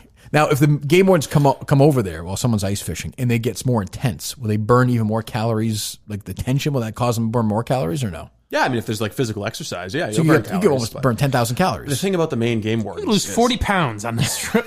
If the Maine game wardens come up and talk to you, they've been watching you for a while, so they're going to know everyone. Treat them with who's touched respect. Well, yeah, they're law enforcement. They can arrest your ass. I could also see Steve ratting us. If an That's unlicensed, true. Well, I mean, I think he has to. He's a ship. Yeah, he's a rules-oriented guy. I mean, it won't shoot you as long as you have a ticket. But true. Are people going to get their $11? Yes, for a day license. If you want to touch a fishing trap. Okay, can you just hang out? Yes, you can just hang out. That's fine. But if you want to touch a fishing line, you will need to get a license. What if you trip and hit it by mistake? Arrested. Okay. Really? Well, I'm fucked. Well, you have to get your license, Mike. You got to fish that day. All right. $11. Are there any exercises that I have to go through, or can I just pay the $11? No, you just go on the website. I can send you a link. It's the Moses website. You took care of Mike's hotel accommodations as well? Yes, him and the Warthog are hooked up. Where are they staying in America or in Canada? They're staying at the Inn of Acadia. I didn't want him to the have American to side go through the passport stuff. It sucks. Doing the passport stuff sucks. It does? Yeah. Okay. I don't know. You have to go to the post office. You have to have a picture taken. You have to put in the paperwork. And it sounds takes terrible. Time. It's awful. Absolutely brutal. Okay. So you drill the holes. Uh-huh. You set the traps. Yeah. We'll probably have 50 to 100 traps scattered out all over our area. There's a lot of. Thank you. We'll have enough traps. We'll have enough hooks, so we'll snag one swimming through. What happens when you catch one? Is it a big event or? Yeah. So when a fish hits the bait, the flag goes up. And that lets you know that the line is running out of it. And everybody runs over to the hole and you set the hook and you pull it up by the line and see if it fits the regulation sizes that you can keep. Then what? And we eat the bastard. Yeah, if it's a keeper, then you bring it up to me and I cook it up and everyone has some fish. But if it's not, you let it go. What's what's a good days? If you go ice fishing by yourself, right? If you're there for 6 hours, what's a good amount of fish? 5 or 6 keepers, I would think, would be good. No, there are some lakes that you go on, like Ripley Pond, which I grew up fishing on. It's just pickerel and yellow perch. Nothing you're going to want to eat, but it's fun because it's fun to take kids there because they'll just run all day for flags. Yeah, it's pickerel and yellow perch. Those dumb fish will bite anything. Right, of course. But on Long Lake where it's trout and salmon, they're a little bit harder. You have to kind of set your traps at different depths to try and find where they are. And you have to use depth charts to try and find spots that they. What interests me is not any of this, but what interests me is you being up there for a couple of days before. Like I like the idea of Steve planning. I don't know that I like that. Me too. And he's going to be telling his wife like, "This is how I see this going." Right. You know? Well, she's going to be with them. Yeah, that's what I'm saying. Yeah, you're going to be up there. So it seems like you're going to be up there all day, but you're going to be do you have a full day's worth of work to do while you're up there? Yeah, no, there's going to be snow plowing. It's not that far away, by the way. Remember the holidays. Once we rip through the holidays, we're a month away. There. Right. Yeah. There'll be snow plowing to make parking available. There's going to be carrying firewood because we're going to want to have a big fire to keep you city boys warm. We're going to need several gallons of chili, a bunch of pancake batter mixed up in advance. We're going to need trash bags. We're going to need plates. To me, the chili sounds like an easier thing to make than the pancakes for that many people. I would think so. Chili, just throw it in. Yeah, so it'll be a bunch of slow cookers. Pancakes. You have to go each individual pancake. Yeah, pancakes. We're going to have quite a few griddles set up there, yeah. Jesus. Wow. No, well, I mean, this is Steve's weekend. Steve's B&B. Big Steve's bed and breakfast. Yeah. I almost feel like I shouldn't go. It feels like it's your weekend. Oh, you've got to be there. All right, I'll go. I mean, we can't sell all the tickets and be like Minihane bails. Steve and Mike, I don't know. We already sold 2/3 of them. Yeah, we're done. Yeah, they're going. Let's be serious though. The fishing is the real attraction. I agree with that. I think people want to see Steve in his element. And then we'll have a blind Mike stand up at the restaurant afterwards. Yeah, we're doing that. Is the other big announcement. Mike's going to do Mike's stand up debut is going to be part of the live show. No jerking off though. That's fine. No, according to Mike, it's fine. No, the women they get free to leave. Leave if you want. Yeah, I think most of you will stay, won't you? So you get I'm going to ask for a lot. I want a good 45-minute set. Okay. All right. You can crank that up. That's 5 minutes. You might hear a lot of familiar material. Yes. What? You know, folks, there's two kinds of black people. Go on. I want 5 minutes. Is that reasonable? Yes. Steve, no? I mean, they're coming all the way to Madawaska. Well, give them a live 5 minutes show. is a lot for a stand-up set. Yeah, last time for we someone did, who's never done last it time we did before. almost had a heart attack. It was in front of 2 people. My legs were In shaking. front of me, you, and Cullinane, I think, right? You two and Right after Kingpin Pete. Kingpin right, Pete, that's right right. after our fight. That's right. Yes. That was our fight. That's true. It's the perfect time for we comedy. had a good fight. Both of us gave it and took it in that fight, as I recall. Two warriors. It was quite a battle. 2 equals. Will Kingpin Pete be at the event? That's a good question. I don't know. I've not heard from him yet about this. I mean, he could obviously you can't go to Canada. No, you can stay on the American side. Right. That's fine. Yeah. I would think he'd be there, no? I would hope so. He's I don't a know. P1. I think he'll be there. Yeah, I hope so. Well, you better reach out. I mean, tickets, I'm sure even since the show started. That's true. I'll have to kick him in the ass here. Get him in gear. Okay. So we get that. We get the tennis match. So we're going to Milton's after the show to film a promotional video, correct? We are, yes. You have to get a nice, classy outerwear jacket. Okay. Why can't Mike just do it? Do people want to see him do it? I suggested that this morning. I said, I have a feeling I may be doing it. Steve was like, you don't necessarily have to come. I think it's just... Like, oh, wow. And I said... no, it's just like the travel. If we're just going to do a video of you. Yeah. Oh. I understood what he meant. And I said, but I feel like you may need me. Well, I don't know. Yes. That's fine. No, I'm happy to do it. So, yeah. Is it one of those things we have to do #ad when we tweet it out or no? Why do people do that? You see that, though, right? I think there's a whole controversy over advertorials and advertising, embedded advertising. Letting you know it's an ad. Wasn't that pretty clear it's an ad? It's honesty and transparency in the media. No. Yes. Some people click on it and say, what the fuck is this? Was it pretty clearly an advertisement? I mean, it's, oh boy, here's what I'm doing today. I'm just hanging out at Milton's again. Let's get the video going like I do every day. Like we love them and we're happy to have them as an advertiser. And then after this, it'll be 2,000 pounds of macaroni and cheese. Oh my Boston God, Market. that mac and cheese has been unbelievable. We haven't heard from those guys lately. We haven't played a lot of radio lately either, huh? Well, you put the kibosh on. Well, you want to get into a little... Took a break. You want to get into a little cupcake call? Sure, I guess so. Oh, really? Sure. It's a big surprise. Some revenge on your hubby, right? Yes, I do. Okay, so what do you Taking do? another innocent All man. right, so my girls and I went on this trip to San Diego. We were like planning it for a while, and I was like kind of like taking the charge on that. I can't. So I was like, okay. I'm done. By the way, what human being, like, these fucking reboots, these revivals? Ah, yes. What people got together and said, I want to see Mad About You again. Oh, everyone. Oh, we talked about this. Remember? I saw they were on whatever. Saw on Twitter. They were on Ellen or something. I can't get enough of it. The other one, people say, we're mad about you and Dharma and Greg. I need those back in my life. Is anybody a fan of that show? If you showed me pictures of the cast of Mad About You, I couldn't... I know Helen Hunt and Paul Reiser were on it, but I don't... I could tell who they are, but I couldn't wouldn't tell be you like, one Mad About thing You. about that show The ever. only reason I know what Mad About You is because of things Paul Reiser has promoted since then that have been bad. Like where I've been like, who is this guy? And then I find out he's in Mad About You. Yeah, he was on Stranger Things. And I think it might have been on Nick at Night when I was a kid or something like that. Oh, is that right? Yeah. It's just, I don't know. It's strange. Yeah, it doesn't make it... of all the Go shows... for the second water today, Steve? I am, yeah. Jesus. Wow. You all right? Trying to hydrate up for next week? Imagine the piss he's going to have 2 to weeks? take, huh? Jeez, pee break? I don't know. These things seem very strange to me. TV's in a very strange period right now. Yeah, and it's never the shows you want. Even like Will and Grace. Was anyone clamoring for that to come back? Or Even Full the House? ones, does anybody really want, I know it's going to happen, but people really think that Friends is going to be good when it comes back? It's going to be fucking terrible. They're They're doing always that? terrible. I didn't know that. Yeah, there's talks that the original cast members, they're on Guaranteed Jennifer Aniston won't do it. That's probably because Matthew Perry spent all his money on drugs. It's Probably true. But I could see her doing it way less than the other ones. She's do in it. a... she's in... Oh, it's 2 episodes. multiple episodes? Well, I don't know. They're talking about doing it on HBO now. Well, Which is weird. I don't even understand. Will we get an Aniston sex scene? Maybe I misunderstood that. I thought Friends was just going to HBO Max as It is the series. It is, But they're doing new episodes? They're talking about that. Yeah. Oh, boy. Which would be terrible. I mean, these are always terrible. And they probably already sold that apartment. It'll That's be... true. The You're plot right. will be Ross and Rachel broke up, so she's not in it as we much. can remember it's like 20 years later or whatever it is. 15 years 15, later. yeah. I mean, they're all, when did it end? 05? 04, 05, yeah. Yeah, I mean, I think they ever brought Seinfeld back. It would be awful. Who wants Well, to they did it in the perfect way. Well, yeah, On Curb Your Curb. Enthusiasm. Yeah. Yeah. Wait, could they bring Kramer back, though? They did. That was sort of the joke and Curb, yeah. They did it beautifully, honestly. They had, like, Leon offended him, so he screamed at him in the street, and someone was filming him. But that was at a different time in the world, too. If only there was a horrible word that I could call you. But even then, there was a different time in society than it is now. So if they tried to bring Seinfeld back in NBC, let's say Seinfeld woke up one day and said, let's do it. Mm-hmm. I think it's a good question. Michael Richards thinks a good question. Now, that being said, there's so much money worth it, they'd probably... And people have forgotten about that a little bit. Seinfeld's on every night. That's true. They might, it'd be massive. They might get away with it. It'd be massive, but it'd be terrible. I mean, it would just be terrible. I remember Seinfeld... Not if Larry and Jerry wrote it, because Curb is still good. But I mean, I guess, but it's also almost never on. I don't know. I mean, maybe. Who knows? But I mean, like, I can't think of anything else.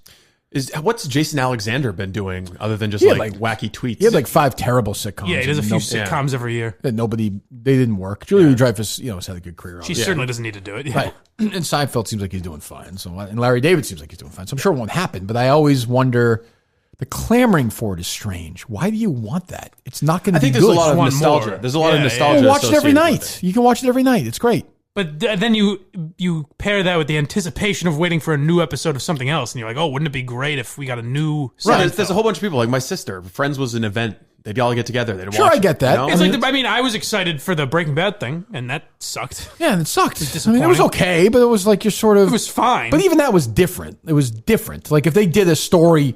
Put it this way, if Larry David announced on on Netflix, they were going to do a 3-episode thing with like Jerry's character alone or Newman alone for like that. I think that'd be interesting. Yes, definitely. Like in a weird way. If Larry was writing it, yeah. But like like Breaking Bad to me is an interesting idea, but it just didn't. Once it's over, the magic is gone. It never works. Right. But people want that. What do you think about the Sopranos movie? Because it's different. It's a prequel, but it's not going to be good. You don't think so? No, I don't think it's going to be. Even if it's good, it's not. I'm holding out hope for that. It's not going to be what people. I get fooled. I'm one of these people. I get fooled easily. I'm like, I want to like it. What people are hungry for, they're not going to get. Right. Like put it this way. Here's an example of something that worked perfectly because they changed it. Was Creed. Creed was great because for people like me, it gave you Rocky Balboa, which was awesome. But they also flipped it was different enough. They made Rocky Mickey, and they made Creed's kid the star, and they totally changed it as opposed to Rocky 9, where he's fighting some guy, or even Rocky's kid. It would have been different. Yeah, but totally stupid. Yeah. And then in Creed 2, they gave you a little fan service as well. They throw Drago in there, but it's still good. Like they flipped it enough where it's interesting. Whereas, hey, let's have Jerry, Elaine, Kramer, and Jerry or whatever, George sitting in the diner would be fucking terrible. Or even.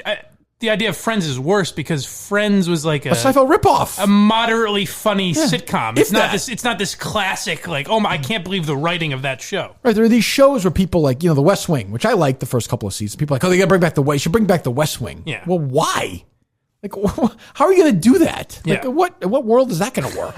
And I don't think it would work after House of Cards either. Like it wouldn't work. It wouldn't work even without House of Cards. But now that House of Cards has this darker take on politics. I mean, the West Wing's take was like the government is great, and that at the end of the day they're good. Like nobody believes that now. There's some nostalgia for that. I get that. Which they brought the other show that people loved was on Netflix. They brought it back. Gilmore Girls. They brought back. Oh yeah. I guess it was. I've never watched it, but I guess it was terrible. Yeah. Because it's over. Once they leave, the magic is gone. It's also tough. I assume a lot of these have different writers. Whereas like Roseanne was working until it didn't because Roseanne was part of it. Right. Whereas if you bring back Friends, it's going to be different writers. True, but even Roseanne was like so on the nose. It was like, look at us. Well, I wasn't a fan of the original series. So Neither was I really. And the reboot just kind of made you sad when you looked at John Goodman. Yeah, that's the other thing. That's the other thing. Do we really want to see Matthew Perry with another 20 years on him, Joey Tribbiani with another 20 years on him? But you look at look at the movies that are coming out. Like okay, we're doing Star Wars again. Fantastic. So we're going to drive that into the ground. Frozen 2 is coming out. Fantastic. They're making a fucking movie of cats. Like, when are we going to get... Book of Mormon, the movie. That'll be somewhat new. I guess, but when's that coming out? I watched an episode of Frasier where a lot of the Cheers characters get back together, and this was 20 years ago. Right. And they all look so much older. Now, that to me seems like something that I'm surprised NBC hasn't... Everybody's alive. Cheers, yeah. Everybody would probably do it. And there's still maybe Woody Harrelson would probably do it too. He played Archie Bunker. I mean, he loved those. He loved doing Cheers. Yeah, and I love that show. It's probably my favorite sitcom ever. After All in the Family, I would love. I appreciate the nostalgia. If you say to me, hey, you could hang out with those guys again for 6 episodes, I'd be like, oh, that sounds great. And then 4 minutes into the first episode, I'd be like, oh, this is disappointing. sad. This fucking is sad to see Sam.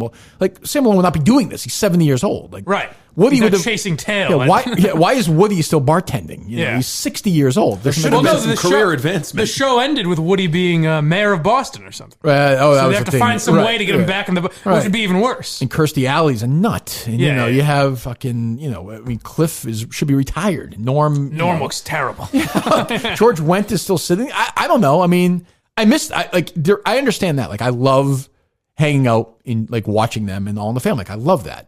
But I love the idea that it ended. Cheers had an awesome ending.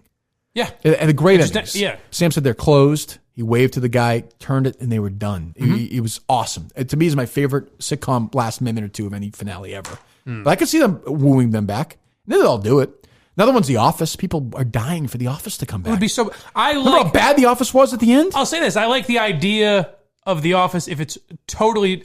like, maybe keep Ellie Kemper or one of the people that wasn't in the whole thing. Well, how are they going to do it? I'm fine with that. I'm saying it's basically a new show with the same premise. Oh, yeah, that's fine. I'm fine with that. That's fine. If you have Ellie Kemper and Clark Duke or two or three of the but I mean, characters... you're going to have, like, Carell. But don't and have Jim and Pam again. And it's just But like, that's what they're going to want, though. If I they know. do 6 episodes... you're going to have they're still working there. Now Steve Carell's back, and now you're doing the same jokes. Well, Steve Carell wouldn't do it, I don't think. I think he'd do it like limited, like, and they would feel like he's doing it part time. Like, why is he only in an episode and a half? Yeah. And why is John Krasinski's a bigger star now than Carell? Like somehow why Steve Carell is now the CEO of Dunder Mifflin. Yeah, and it's just like, okay, that's funny. And what's his face, the fucking guy from The Hangover, and like you're like, Oh, right. It's like, I don't know. It's a weird. Nothing is original, and I don't know when. Eventually, you're going to run out of things to reboot, and then where are we? Well, Krasinski's done some original stuff with the Tom Clancy series on Amazon Prime, the Jack Ryan. It's actually really good. You think it's original? No, I mean it's. You just said he's done an original thing. Jack Ryan's been done more than anything. Yeah, but I know Harrison Ford played them. Chris Ryan played them. Not Chris Ryan. Is that his name? Chris Ryan. Not Chris Ryan. It's good writing. It's new content. What the hell's his name? The guy from Star Trek. Chris O'Donnell? No, Chris Pine. Chris Pine, sorry. Chris Pine played him in the movie. Ben Affleck played him in the movie. But the writing is original. The content is good. You can tell that they put some value into it. It's a good. I like both seasons of it. I'm sure it's good, but I'm saying that's not a great original example of that's a complete reboot. A reboot of, I guess, of a character, but I'm saying like they can still turn out good new James Bond movies just because there's this like you can do name that. Jack Ryan. It's just a good. Of course, 2 days ago you thought series. Bruce Willis was the biggest movie star alive right now. So Somebody say that. The Steve Robinson, the account I like, who just tweets out like random, like the robot account. Like some like calculation Coding, that came out like Bruce Willis, like it was all these actors from like 1996. Tell you the one I'm really excited for is sure you can the Nicolas Cage movie about Nicolas Cage. Nicolas Cage. It does sound interesting. Does sound interesting, but it will probably suck. I'm a huge Nick Cage fan. I'll watch anything Nick Cage is in. If you watch anything he's done the last 10 years, yeah, he's had some misses for sure, but I mean he gave us National Treasure. He that's not the one I think of. I would consider that a miss. Yeah, really. Yeah. You would consider National Treasure a miss? I mean, it was a terrible movie. Money wise, it was a great movie. Big success. It was a terrible, it's a great movie. Yes, it's rewatchable. You're a fucking idiot. Con Air. You're not part of this podcast. Con Air. Con Air's a good movie. Right. Con Air is a great movie. Face Off. Face Off's the excellent. tension between him and Travolta. Face Off is an excellent movie. Well, but you know Con Air is bad though, right? No, Con Air is an excellent movie. I know, but it's bad. Excellent. It's supposed to be. It's not actually it's good. known it as is bad. No, it's actually a good movie. Think it's a better movie than Schindler's List? Well, I mean, you can't compare it. Think it's more serious Schindler's or no? List. No, it's not. It's not as serious. Schindler's List is based on a true story. So it's Con Air. Let me see his. Do we have his filmography? Let me give you the last 10 years of Nicolas Cage. Should be a doozy. So Nicolas Cage, to me, like, he won the Oscar for Leaving Las Vegas. He was awesome. Mm-hmm. The Rock is great. I don't care what anybody says. I love The Rock. Con Air, Face Off, excellent. Things start to take a weird turn for him. I like Adaptation. I like Matchstick Men. When did they start going wrong for him? Like there are movies he's done. Have you ever heard of these movies? Here's just what he did. I'll say Mandy was one that a lot of people liked recently. The horror movie. I remember that. That was a little weird. So he did a movie called in 2019, Running with the Devil. Did you ever hear of that? Primal, A Score to Settle, Between Worlds. This is 2018. 211, The Humanity Bureau, Looking Glass, Inconceivable, Mom and Dad, Arsenal, The Family Whistle, Dog Eat Dog. You just named Steve's playlist for the drive up to me. He also did Ghost Rider, the USS Indianapolis. Yeah, but did a human being go to see that? How much money did that make? Wasn't Ghost Rider comically bad? I didn't see it, but I remember hearing bad. Men things of about it. Courage, he was in. Kick-Ass was a good, funny movie. $40 million budget that made $1 million. That doesn't sound good to me. Making $1 million at the box office. Look at this cast. I love movies like this. Nicolas Cage, Tom Sizemore, which is not like getting Tom Sizemore in 1998. You're the guy who played Dexter's dad's running around in that. Gone in 60 Seconds. That was in 2000. Yeah, great movie though. I know, but it was 20 years ago. It's timeless and rewatchable. I'm saying without Gone in 60 Seconds, I don't think you get the Fast and Furious But franchise. you said you would watch anything Nick Cage is. I would, absolutely. Did you see Astro Boy in 2009? That sounds good.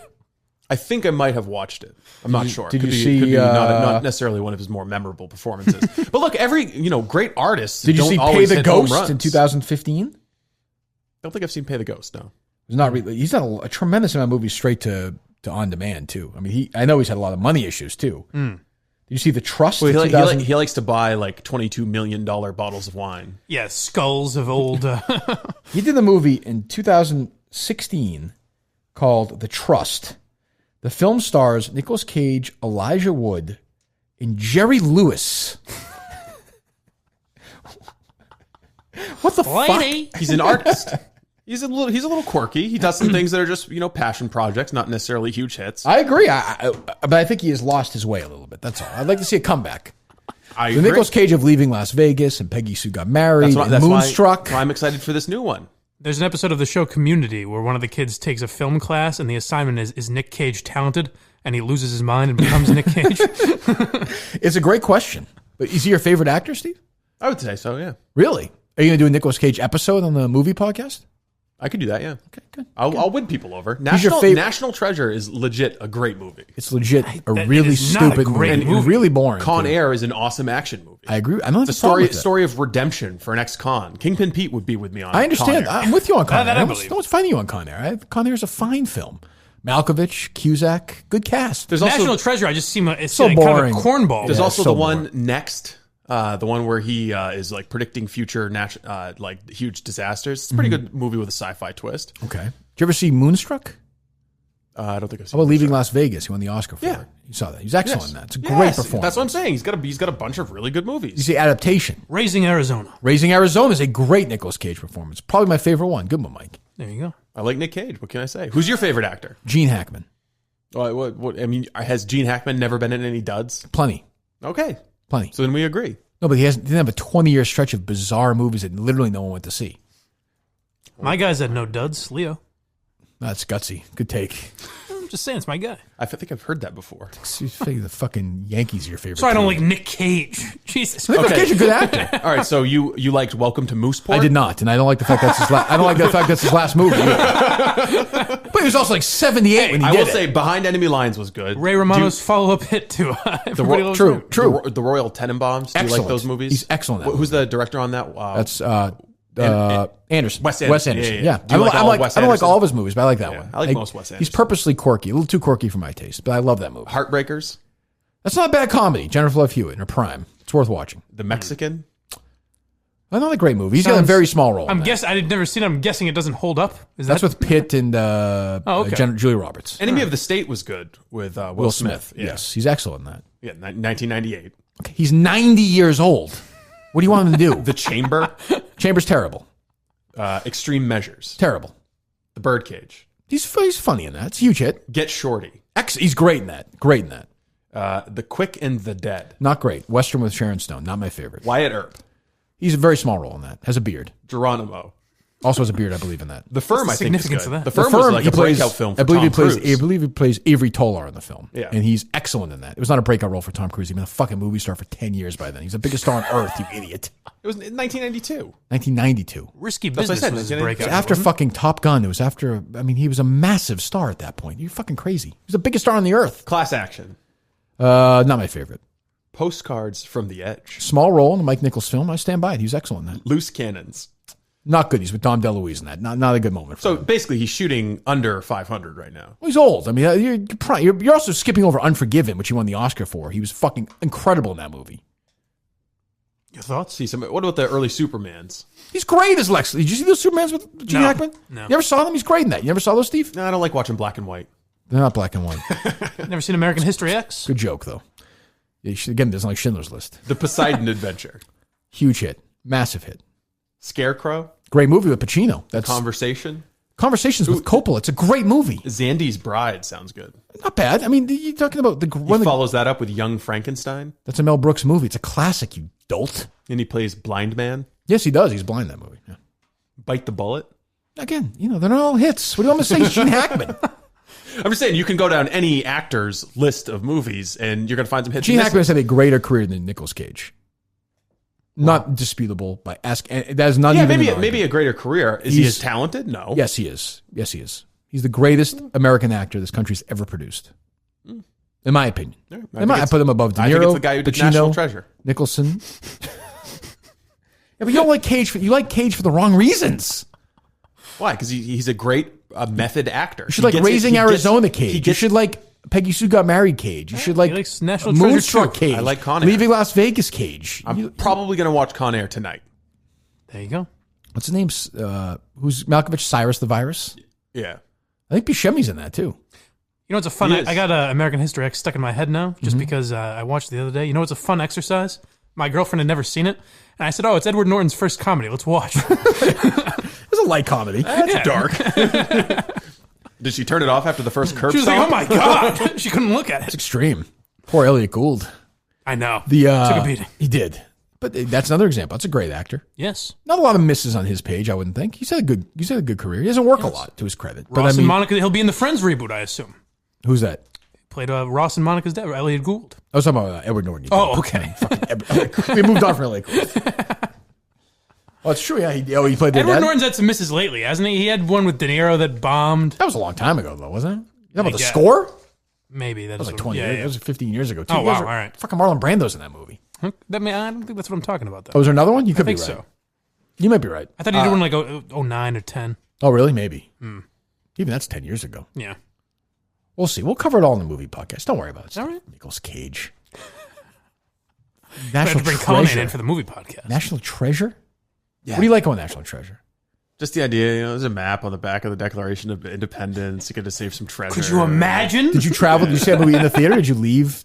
I think I did see National Treasure. It was that big of an event, huh? Yeah. I definitely saw the second one in the theater. You went exploring afterwards. Is Robert Duvall in those? Is he running around? Or John Voight? One of them, right? John Voight's the father. Yeah. John Voight's running around. John Voight's the father who in the first one, he's like a little bit skeptical. And then Nick Cage proves to his father that the family lore was true. And he finds the treasure and his father's finally proud of him. Then they go on the second adventure and the mom comes in and she translates the hieroglyphic map to find the treasure that's hidden in behind the when you watch these Mount movies, are you Rushmore. excited still or no? Full staff. Really? What's the last movie you watched on Netflix? Lincoln or something more recently? I've been watching Man in the High Tower, actually. That's not on Netflix. That's on Amazon. That's on the Amazon. Yeah. I couldn't get into it. It's good. Yeah, I couldn't get into it. Yeah. I fell asleep watching it all the time. You watch anything, Mike, or no? The most recent movie I watched on Netflix was American History X. You watching anything, I'm saying? Any shows? No. It's a weird time right now. Not really, yeah. Yeah, they just came out with a new season of Man in the High Tower. And I saw that. It's holding up. It's last good. season, right? I think so, yeah. All right. So off to Milton's we go. Mike's going to come along for some reason. I don't have to. You're welcome to. All right. So tomorrow. Oh, God, tomorrow. Jesus. My dread. It's going to be fun. You got Big Flicka. That's Big Frick. Let me hear from this. I was not fair to this guy. I was in the mood. Let me hear this promo here in full. This is the person I'm going to have in this studio tomorrow. Yeah, give me a second. Sure. That's There'll be Saturday, enough right? seats for everyone here. I think it's Friday, right? The 22nd? Oh, is it Friday? Oh, Jesus. Where is it in Providence? That I don't know. We're on top of this one. But hey, I don't even know what day it is. buy it. Yeah, go buy it. Buy rnr.com. Steve gets 4 cents if the thing somebody is buys it. the tickets are already sold out. So Right. you're if you're watching it and you don't have tickets, you're watching it at home. I'm just curious where it is. That's all. Barstool Gold, correct, is where you watch it? Yes. Okay. I think buyrnr.com is Yeah, where you get it most directly. Right. I think that's right. All right, we'll hear from Gun Show. Okay. Give me some fat, Twinkie-eating motherfucker down from around. So scummy down there, I can't even take it. Someone that looks like Don Vito's twin brother. I'll knock that fat ass out. What's up, everybody? This is a gun show from both of them. Providence. This is Gun Show. I'm repping Rhode Island over here. This is a gun show. There's gun 1, gun 2. You mess with them, I you really get have there. to You know what I'm participate in this. saying? What do you think his take will be on? I think it'll be fun. What do you think his take will be on Hackman in the 70s? Think he'll be? Well, see, I bet he has an interesting Louis C.K. you couldn't see. I'm sure he Probably does. agrees with me. You couldn't see the video, but on one of his biceps, he has a gun? nail gun. Okay. Yeah, What was the he's other a one? construction worker. A drill. Okay, good. And he's in a nail gun and a drill, and they call him Gun Show. But he does a My lot of name's drilling. Anthony. They call me Big Fricka, a.k.a. Fat Tone from Walpole, Mass. Who calls The only him time that? I ever go to Hey. Rhode Island is a fucking drive-through, maybe stop and take a fucking piss in that goddamn shithole of a state. It's not even a state, for Christ's sake. It's about this big. Those are a framing gun and a roofing All right. gun. I do Okay. construction. Okay. What am I doing in this? What's my role tomorrow? I don't know, cause trouble. you're an Maybe interviewer. see if you can get him to fight in studio. I don't know. I don't want them to fight in studio though. I just want them to come in and leave. It'll be like Jim Rome with what's Jim Everett. Oh, Jim Everett. And the ring girl's going to be there. Yes. This poor ring girl is going to sit here and just be like, This she'll have pawn. nothing to say. So what And do her we do? All boyfriend's these, sick game. you have enough mics? Yeah, we're gonna come up with something. Okay. We'll probably have to rotate him in and out. I don't think we need the ring girl and Big Frick and we need both Gun Show the- all on at the same time, but we need them on. At the We same need two time. competitors on at the same time. Yes. I always say you only need one mic for a successful show. Again, I'm enjoying these. What laugh track is that? You ever thought all those people are dead now? It's true. I never thought of that. Which is that Bob Hartsaber show laugh or no? No, that's just a laugh track, the standard laugh track that came with the board. Okay, gotcha. All right, so we have these guys on tomorrow. God knows why. Because we're team players, that's why. And they're coming in at 9? Yep. Okay. I don't know what to say about that, other than I think it's going to be terrible. But sometimes I can usually make chicken salad out of it, I suppose. But I don't even know what it is. I don't even know what Rough N Rowdy really is. Well, they're gonna fight. It's Box. like Amateur it's like fighting. amateur boxing. Not MMA, boxing. No, it's MMA rules, right? Oh, it is? No. I think it's boxing rules? I mean, they've got huge fucking pillows on their hands. They Yeah, I can't- think it's they can't- boxing. can't Oh, all right. grab I didn't it. realize No, that. it's all I think. boxing. There's no I think. takedowns. There's no MMA. You're sure? Oh, of shit, that? I didn't There's know no that. BJJ. There's no Muay Thai. No knees. No Muay Thai. Yeah. Well, Okay. changes my whole perspective on it. So you're still willing to fight Portnoy, though? Well, think about it. Well, he's a jiu-jitsu expert, so that was one of his advantages. Who, Dave? No, Oh, Mike? Yeah, that's true. Yeah. I do have some big legs. He's looking forward to the Why ground. don't you fight Mike Portnoy? I'll do that as well. Yes. I'll take on any Portnoy. Good. Take them all on. Yes. Even Stella. Well, unfair advantage. Someone said we should make. I think I already cleaned that up. Someone said because of her sacrifice for this show, particularly Steve Robinson, that the mural should be of Stella. That's maybe more her grave. They said. But we could put Stella in there somewhere. I think she could be the one figure from the Barstool world. It would be fun if they drew it like, whatever, with like, a slit throat or hanging or something. That would be funny. I don't want to get in the artist's way. They have their Right. vision. Do we hear from any artists We did yesterday? not, no. That's I a was surprise. A little disappointed, yeah. Oh, I'm surprised to hear that. I'm sure they'll reach out at some point. But I would say if Stella lived, there would not be an ice fishing where would trip. we be here? Yeah. This is the whole butterfly effect. Yeah. There She would be, gave her life so that we could live. Yeah, so we could fish and eat chili. And without that, TJ Hubbard would not be eating chili in a couple of months. You don't What a think star TJ Hubbard's kid is. That's why it was like 25,000 views for this fucking kid. Really? Yeah, it was Oh, crazy. Or whatever, this morning it was like 22,000. Wow. It's kind of scary that TJ Hubbard has children. That is That scary. is a little bit. It was I think fun. that It was kid a funny taller video. than TJ though. Hubbard, There's- but- It was a funny video though. There's no doubt about that. Yes, for sure. TJ's a funny guy. It looks like Mark Dondero's from his hat in the ring to do play-by-play, by the way, for the Well, there you go. event. He's a 22.3 thousand. There you go. Would Mark Dondero do it as you? That's a good question. Yeah, that might be too confusing. He's gone away.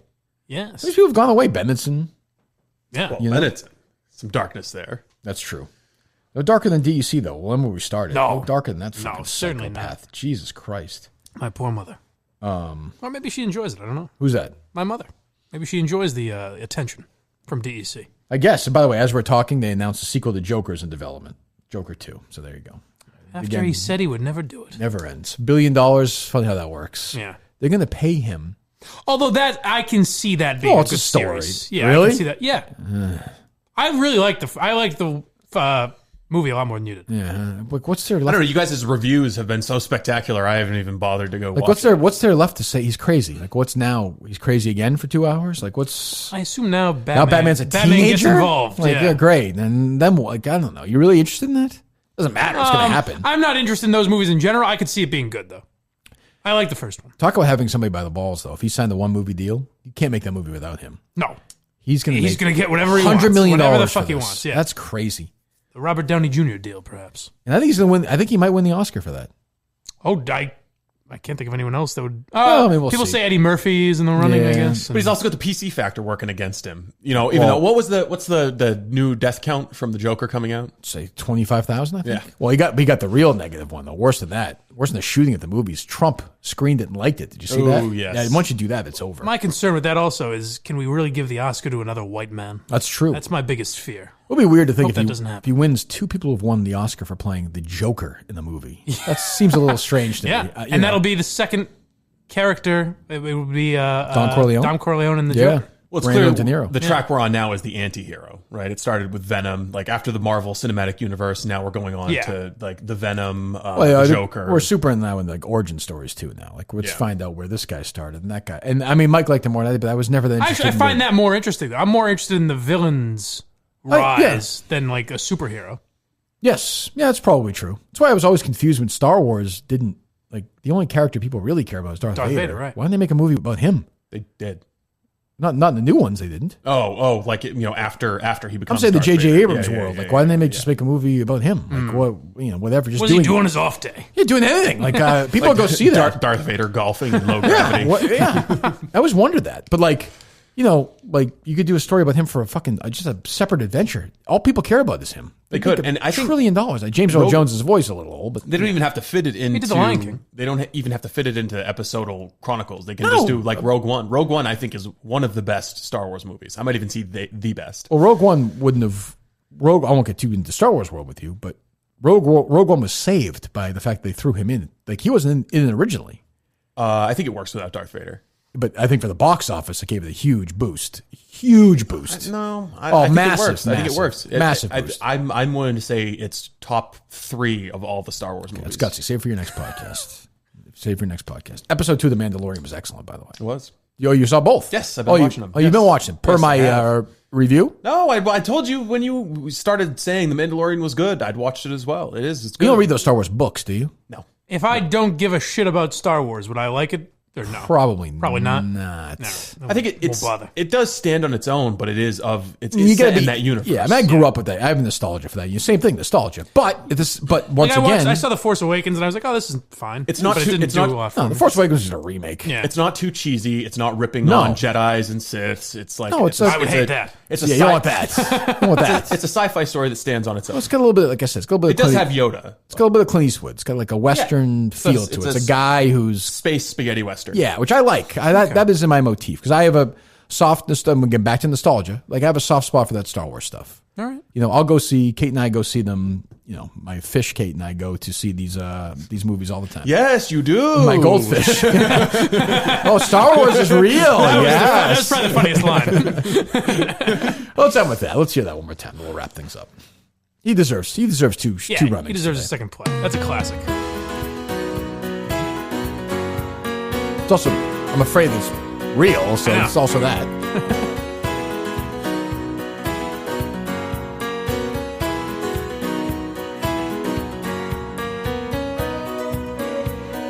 There's a patient at McLean, lives in a world all of his own, broadcasts to no one every day.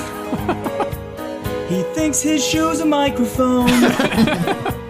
He made up stories deep and wild, told me his co-host could not see, said his producer was from Maine. It was just a mop he called Big Steve. He would not believe us when we told him his mother and father had disowned Oh, that's ridiculous. him. Said Dave would go do-do-do-do-do. This guy suggested my parents were alive? You're at McLean, this'll always be your home. Oh, no. The truth is, you can almost spit and hit McLean from here, which is concerning to me. I know. I like the items I he walked lists. into his room one day. He was bundled up from head to toe. I asked him why he dressed this way. He said, ice fishing, I must go. Which is an insane act. He jogged in place here every day. The only thing that calmed him down. Then dripping sweat he'd turn and say, Some guy named Bob was going down. He truly believed he ran a podcast. He dialed prank calls into an old hat. Said Dave would go do-do-do-do-do. Hey, I'd say you're at McLean, you're never going home. Stop it real quick before we hit the last theme one. song for the show, honestly. It is, honestly. I'm telling you, I want this Mike podcast where he interviews these songwriters. Okay. I want to hear about this process for this. Is because do you know what song that is or no? That he's doing it on? You know the Peter Gabriel song? Yeah. I know I've heard it. This one actually came together. Yes. Salisbury Hill. I know I've heard it. Does it start? Because in the song, they basically go, dude, in that song, it's the same thing. I wonder if he worked from there and built around it. I have no idea. I know that he turned this one around pretty quickly because there's another one he submitted that we haven't played. Really? Yeah. Because this is a real podcast, right? Yeah. Sure. Yeah. Yes, you're doing it's very super well, successful, by the way. right? Yeah, fuck those salespeople. Yeah, fuck them, right? Yeah, those salespeople. Yeah, those salespeople. Yeah, they're because they're real. Yes. Remember we went to New York? That was fun, right? Like we were in New York. So much fun.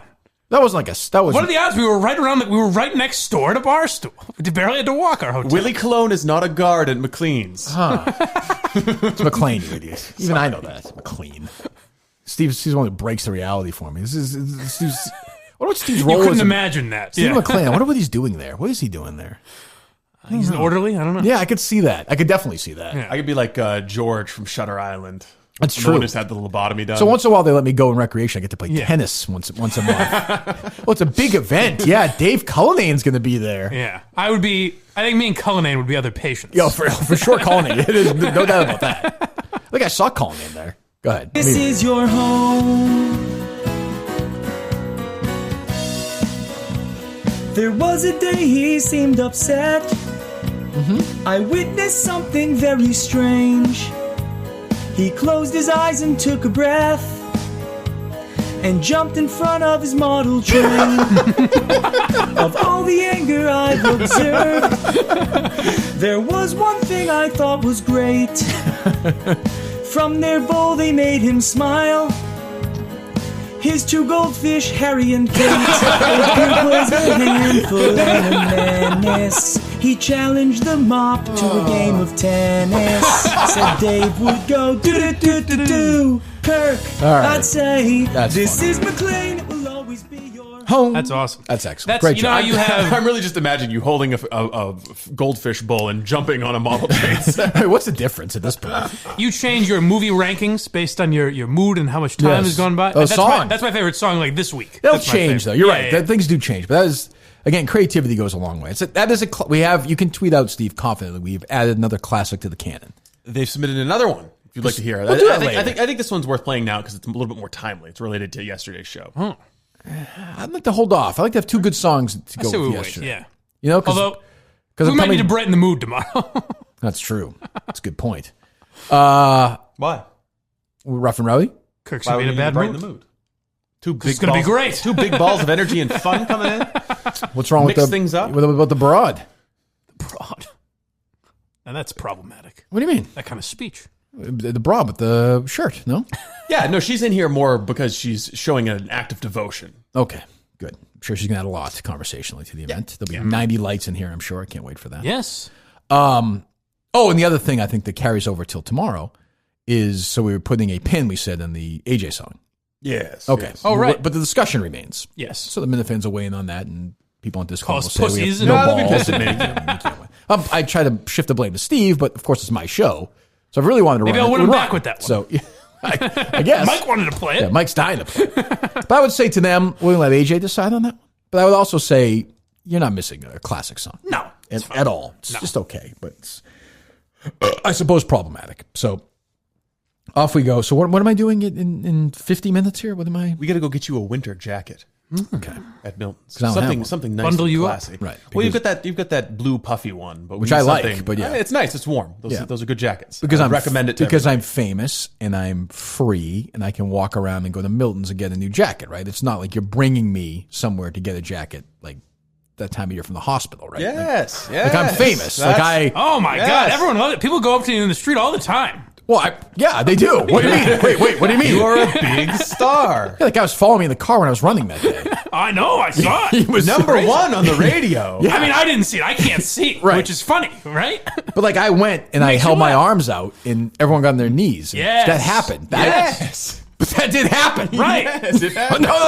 No. It actually happened. Of course, yes. And then It I went to happens all Jack's the time, Abbey and yeah. people wanted to take pictures with me. Yes, Jack's Abbey, the cafeteria. Yes. But how come everyone wanted to take pictures with me then?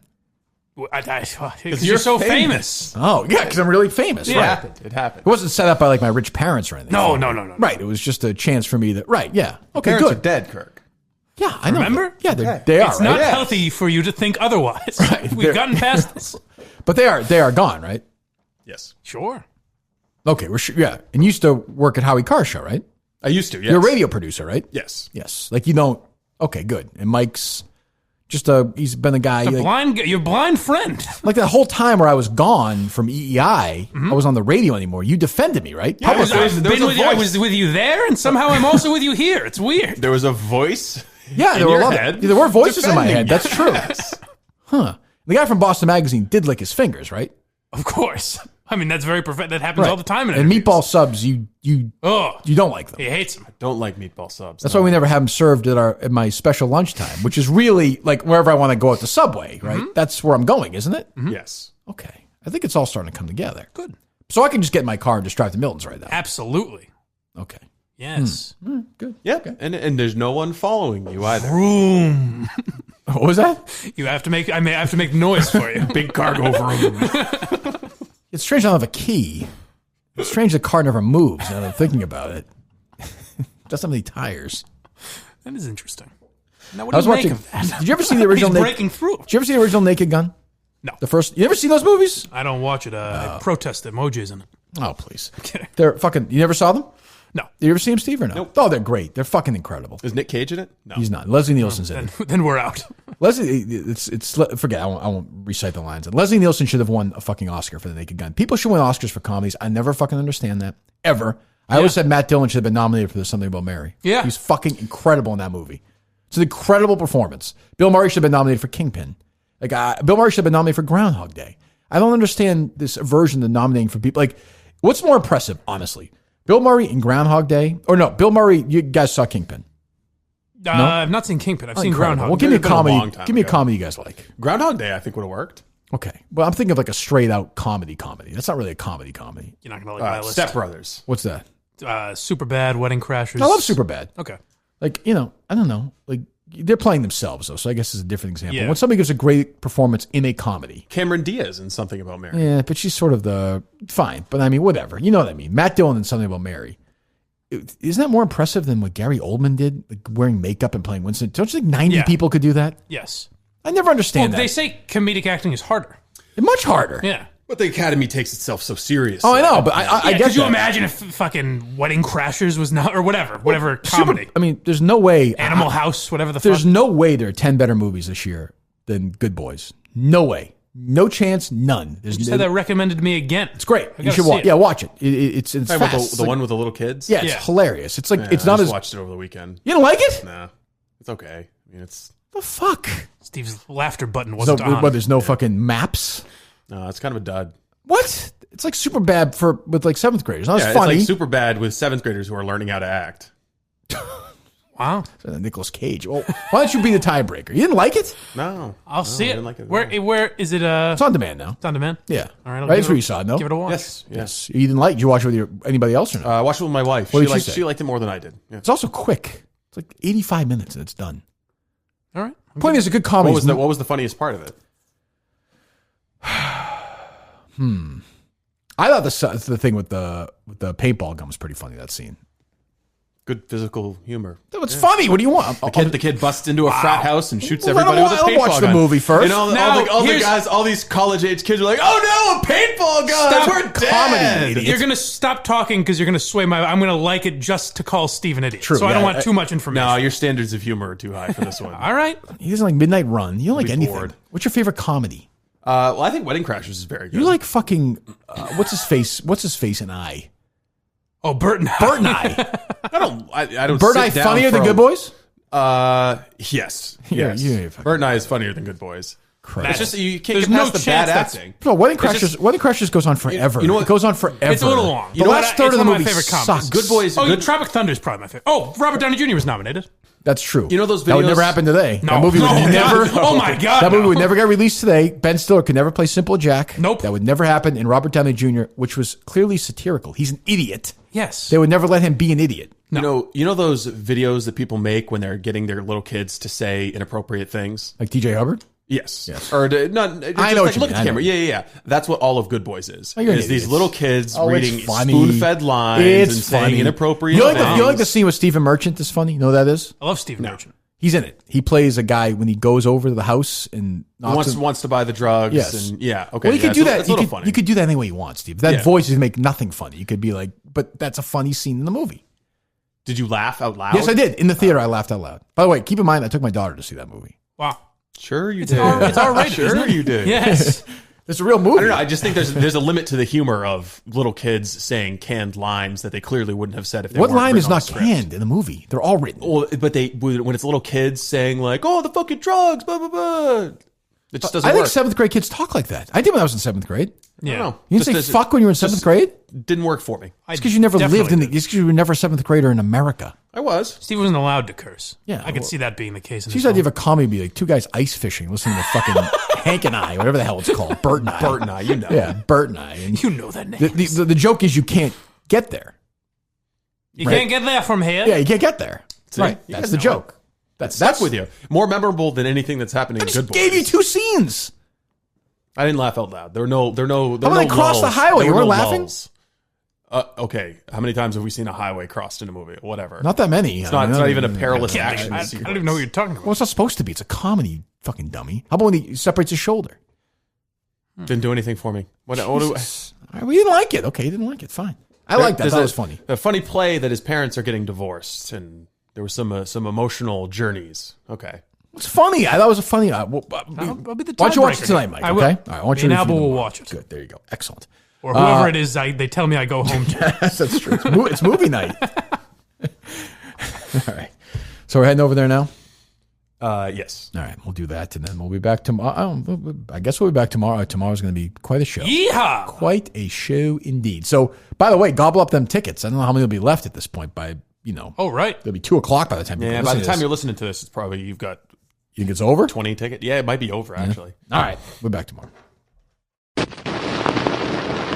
This was pretty reprehensible. I don't know how it can be anybody's idea of humor.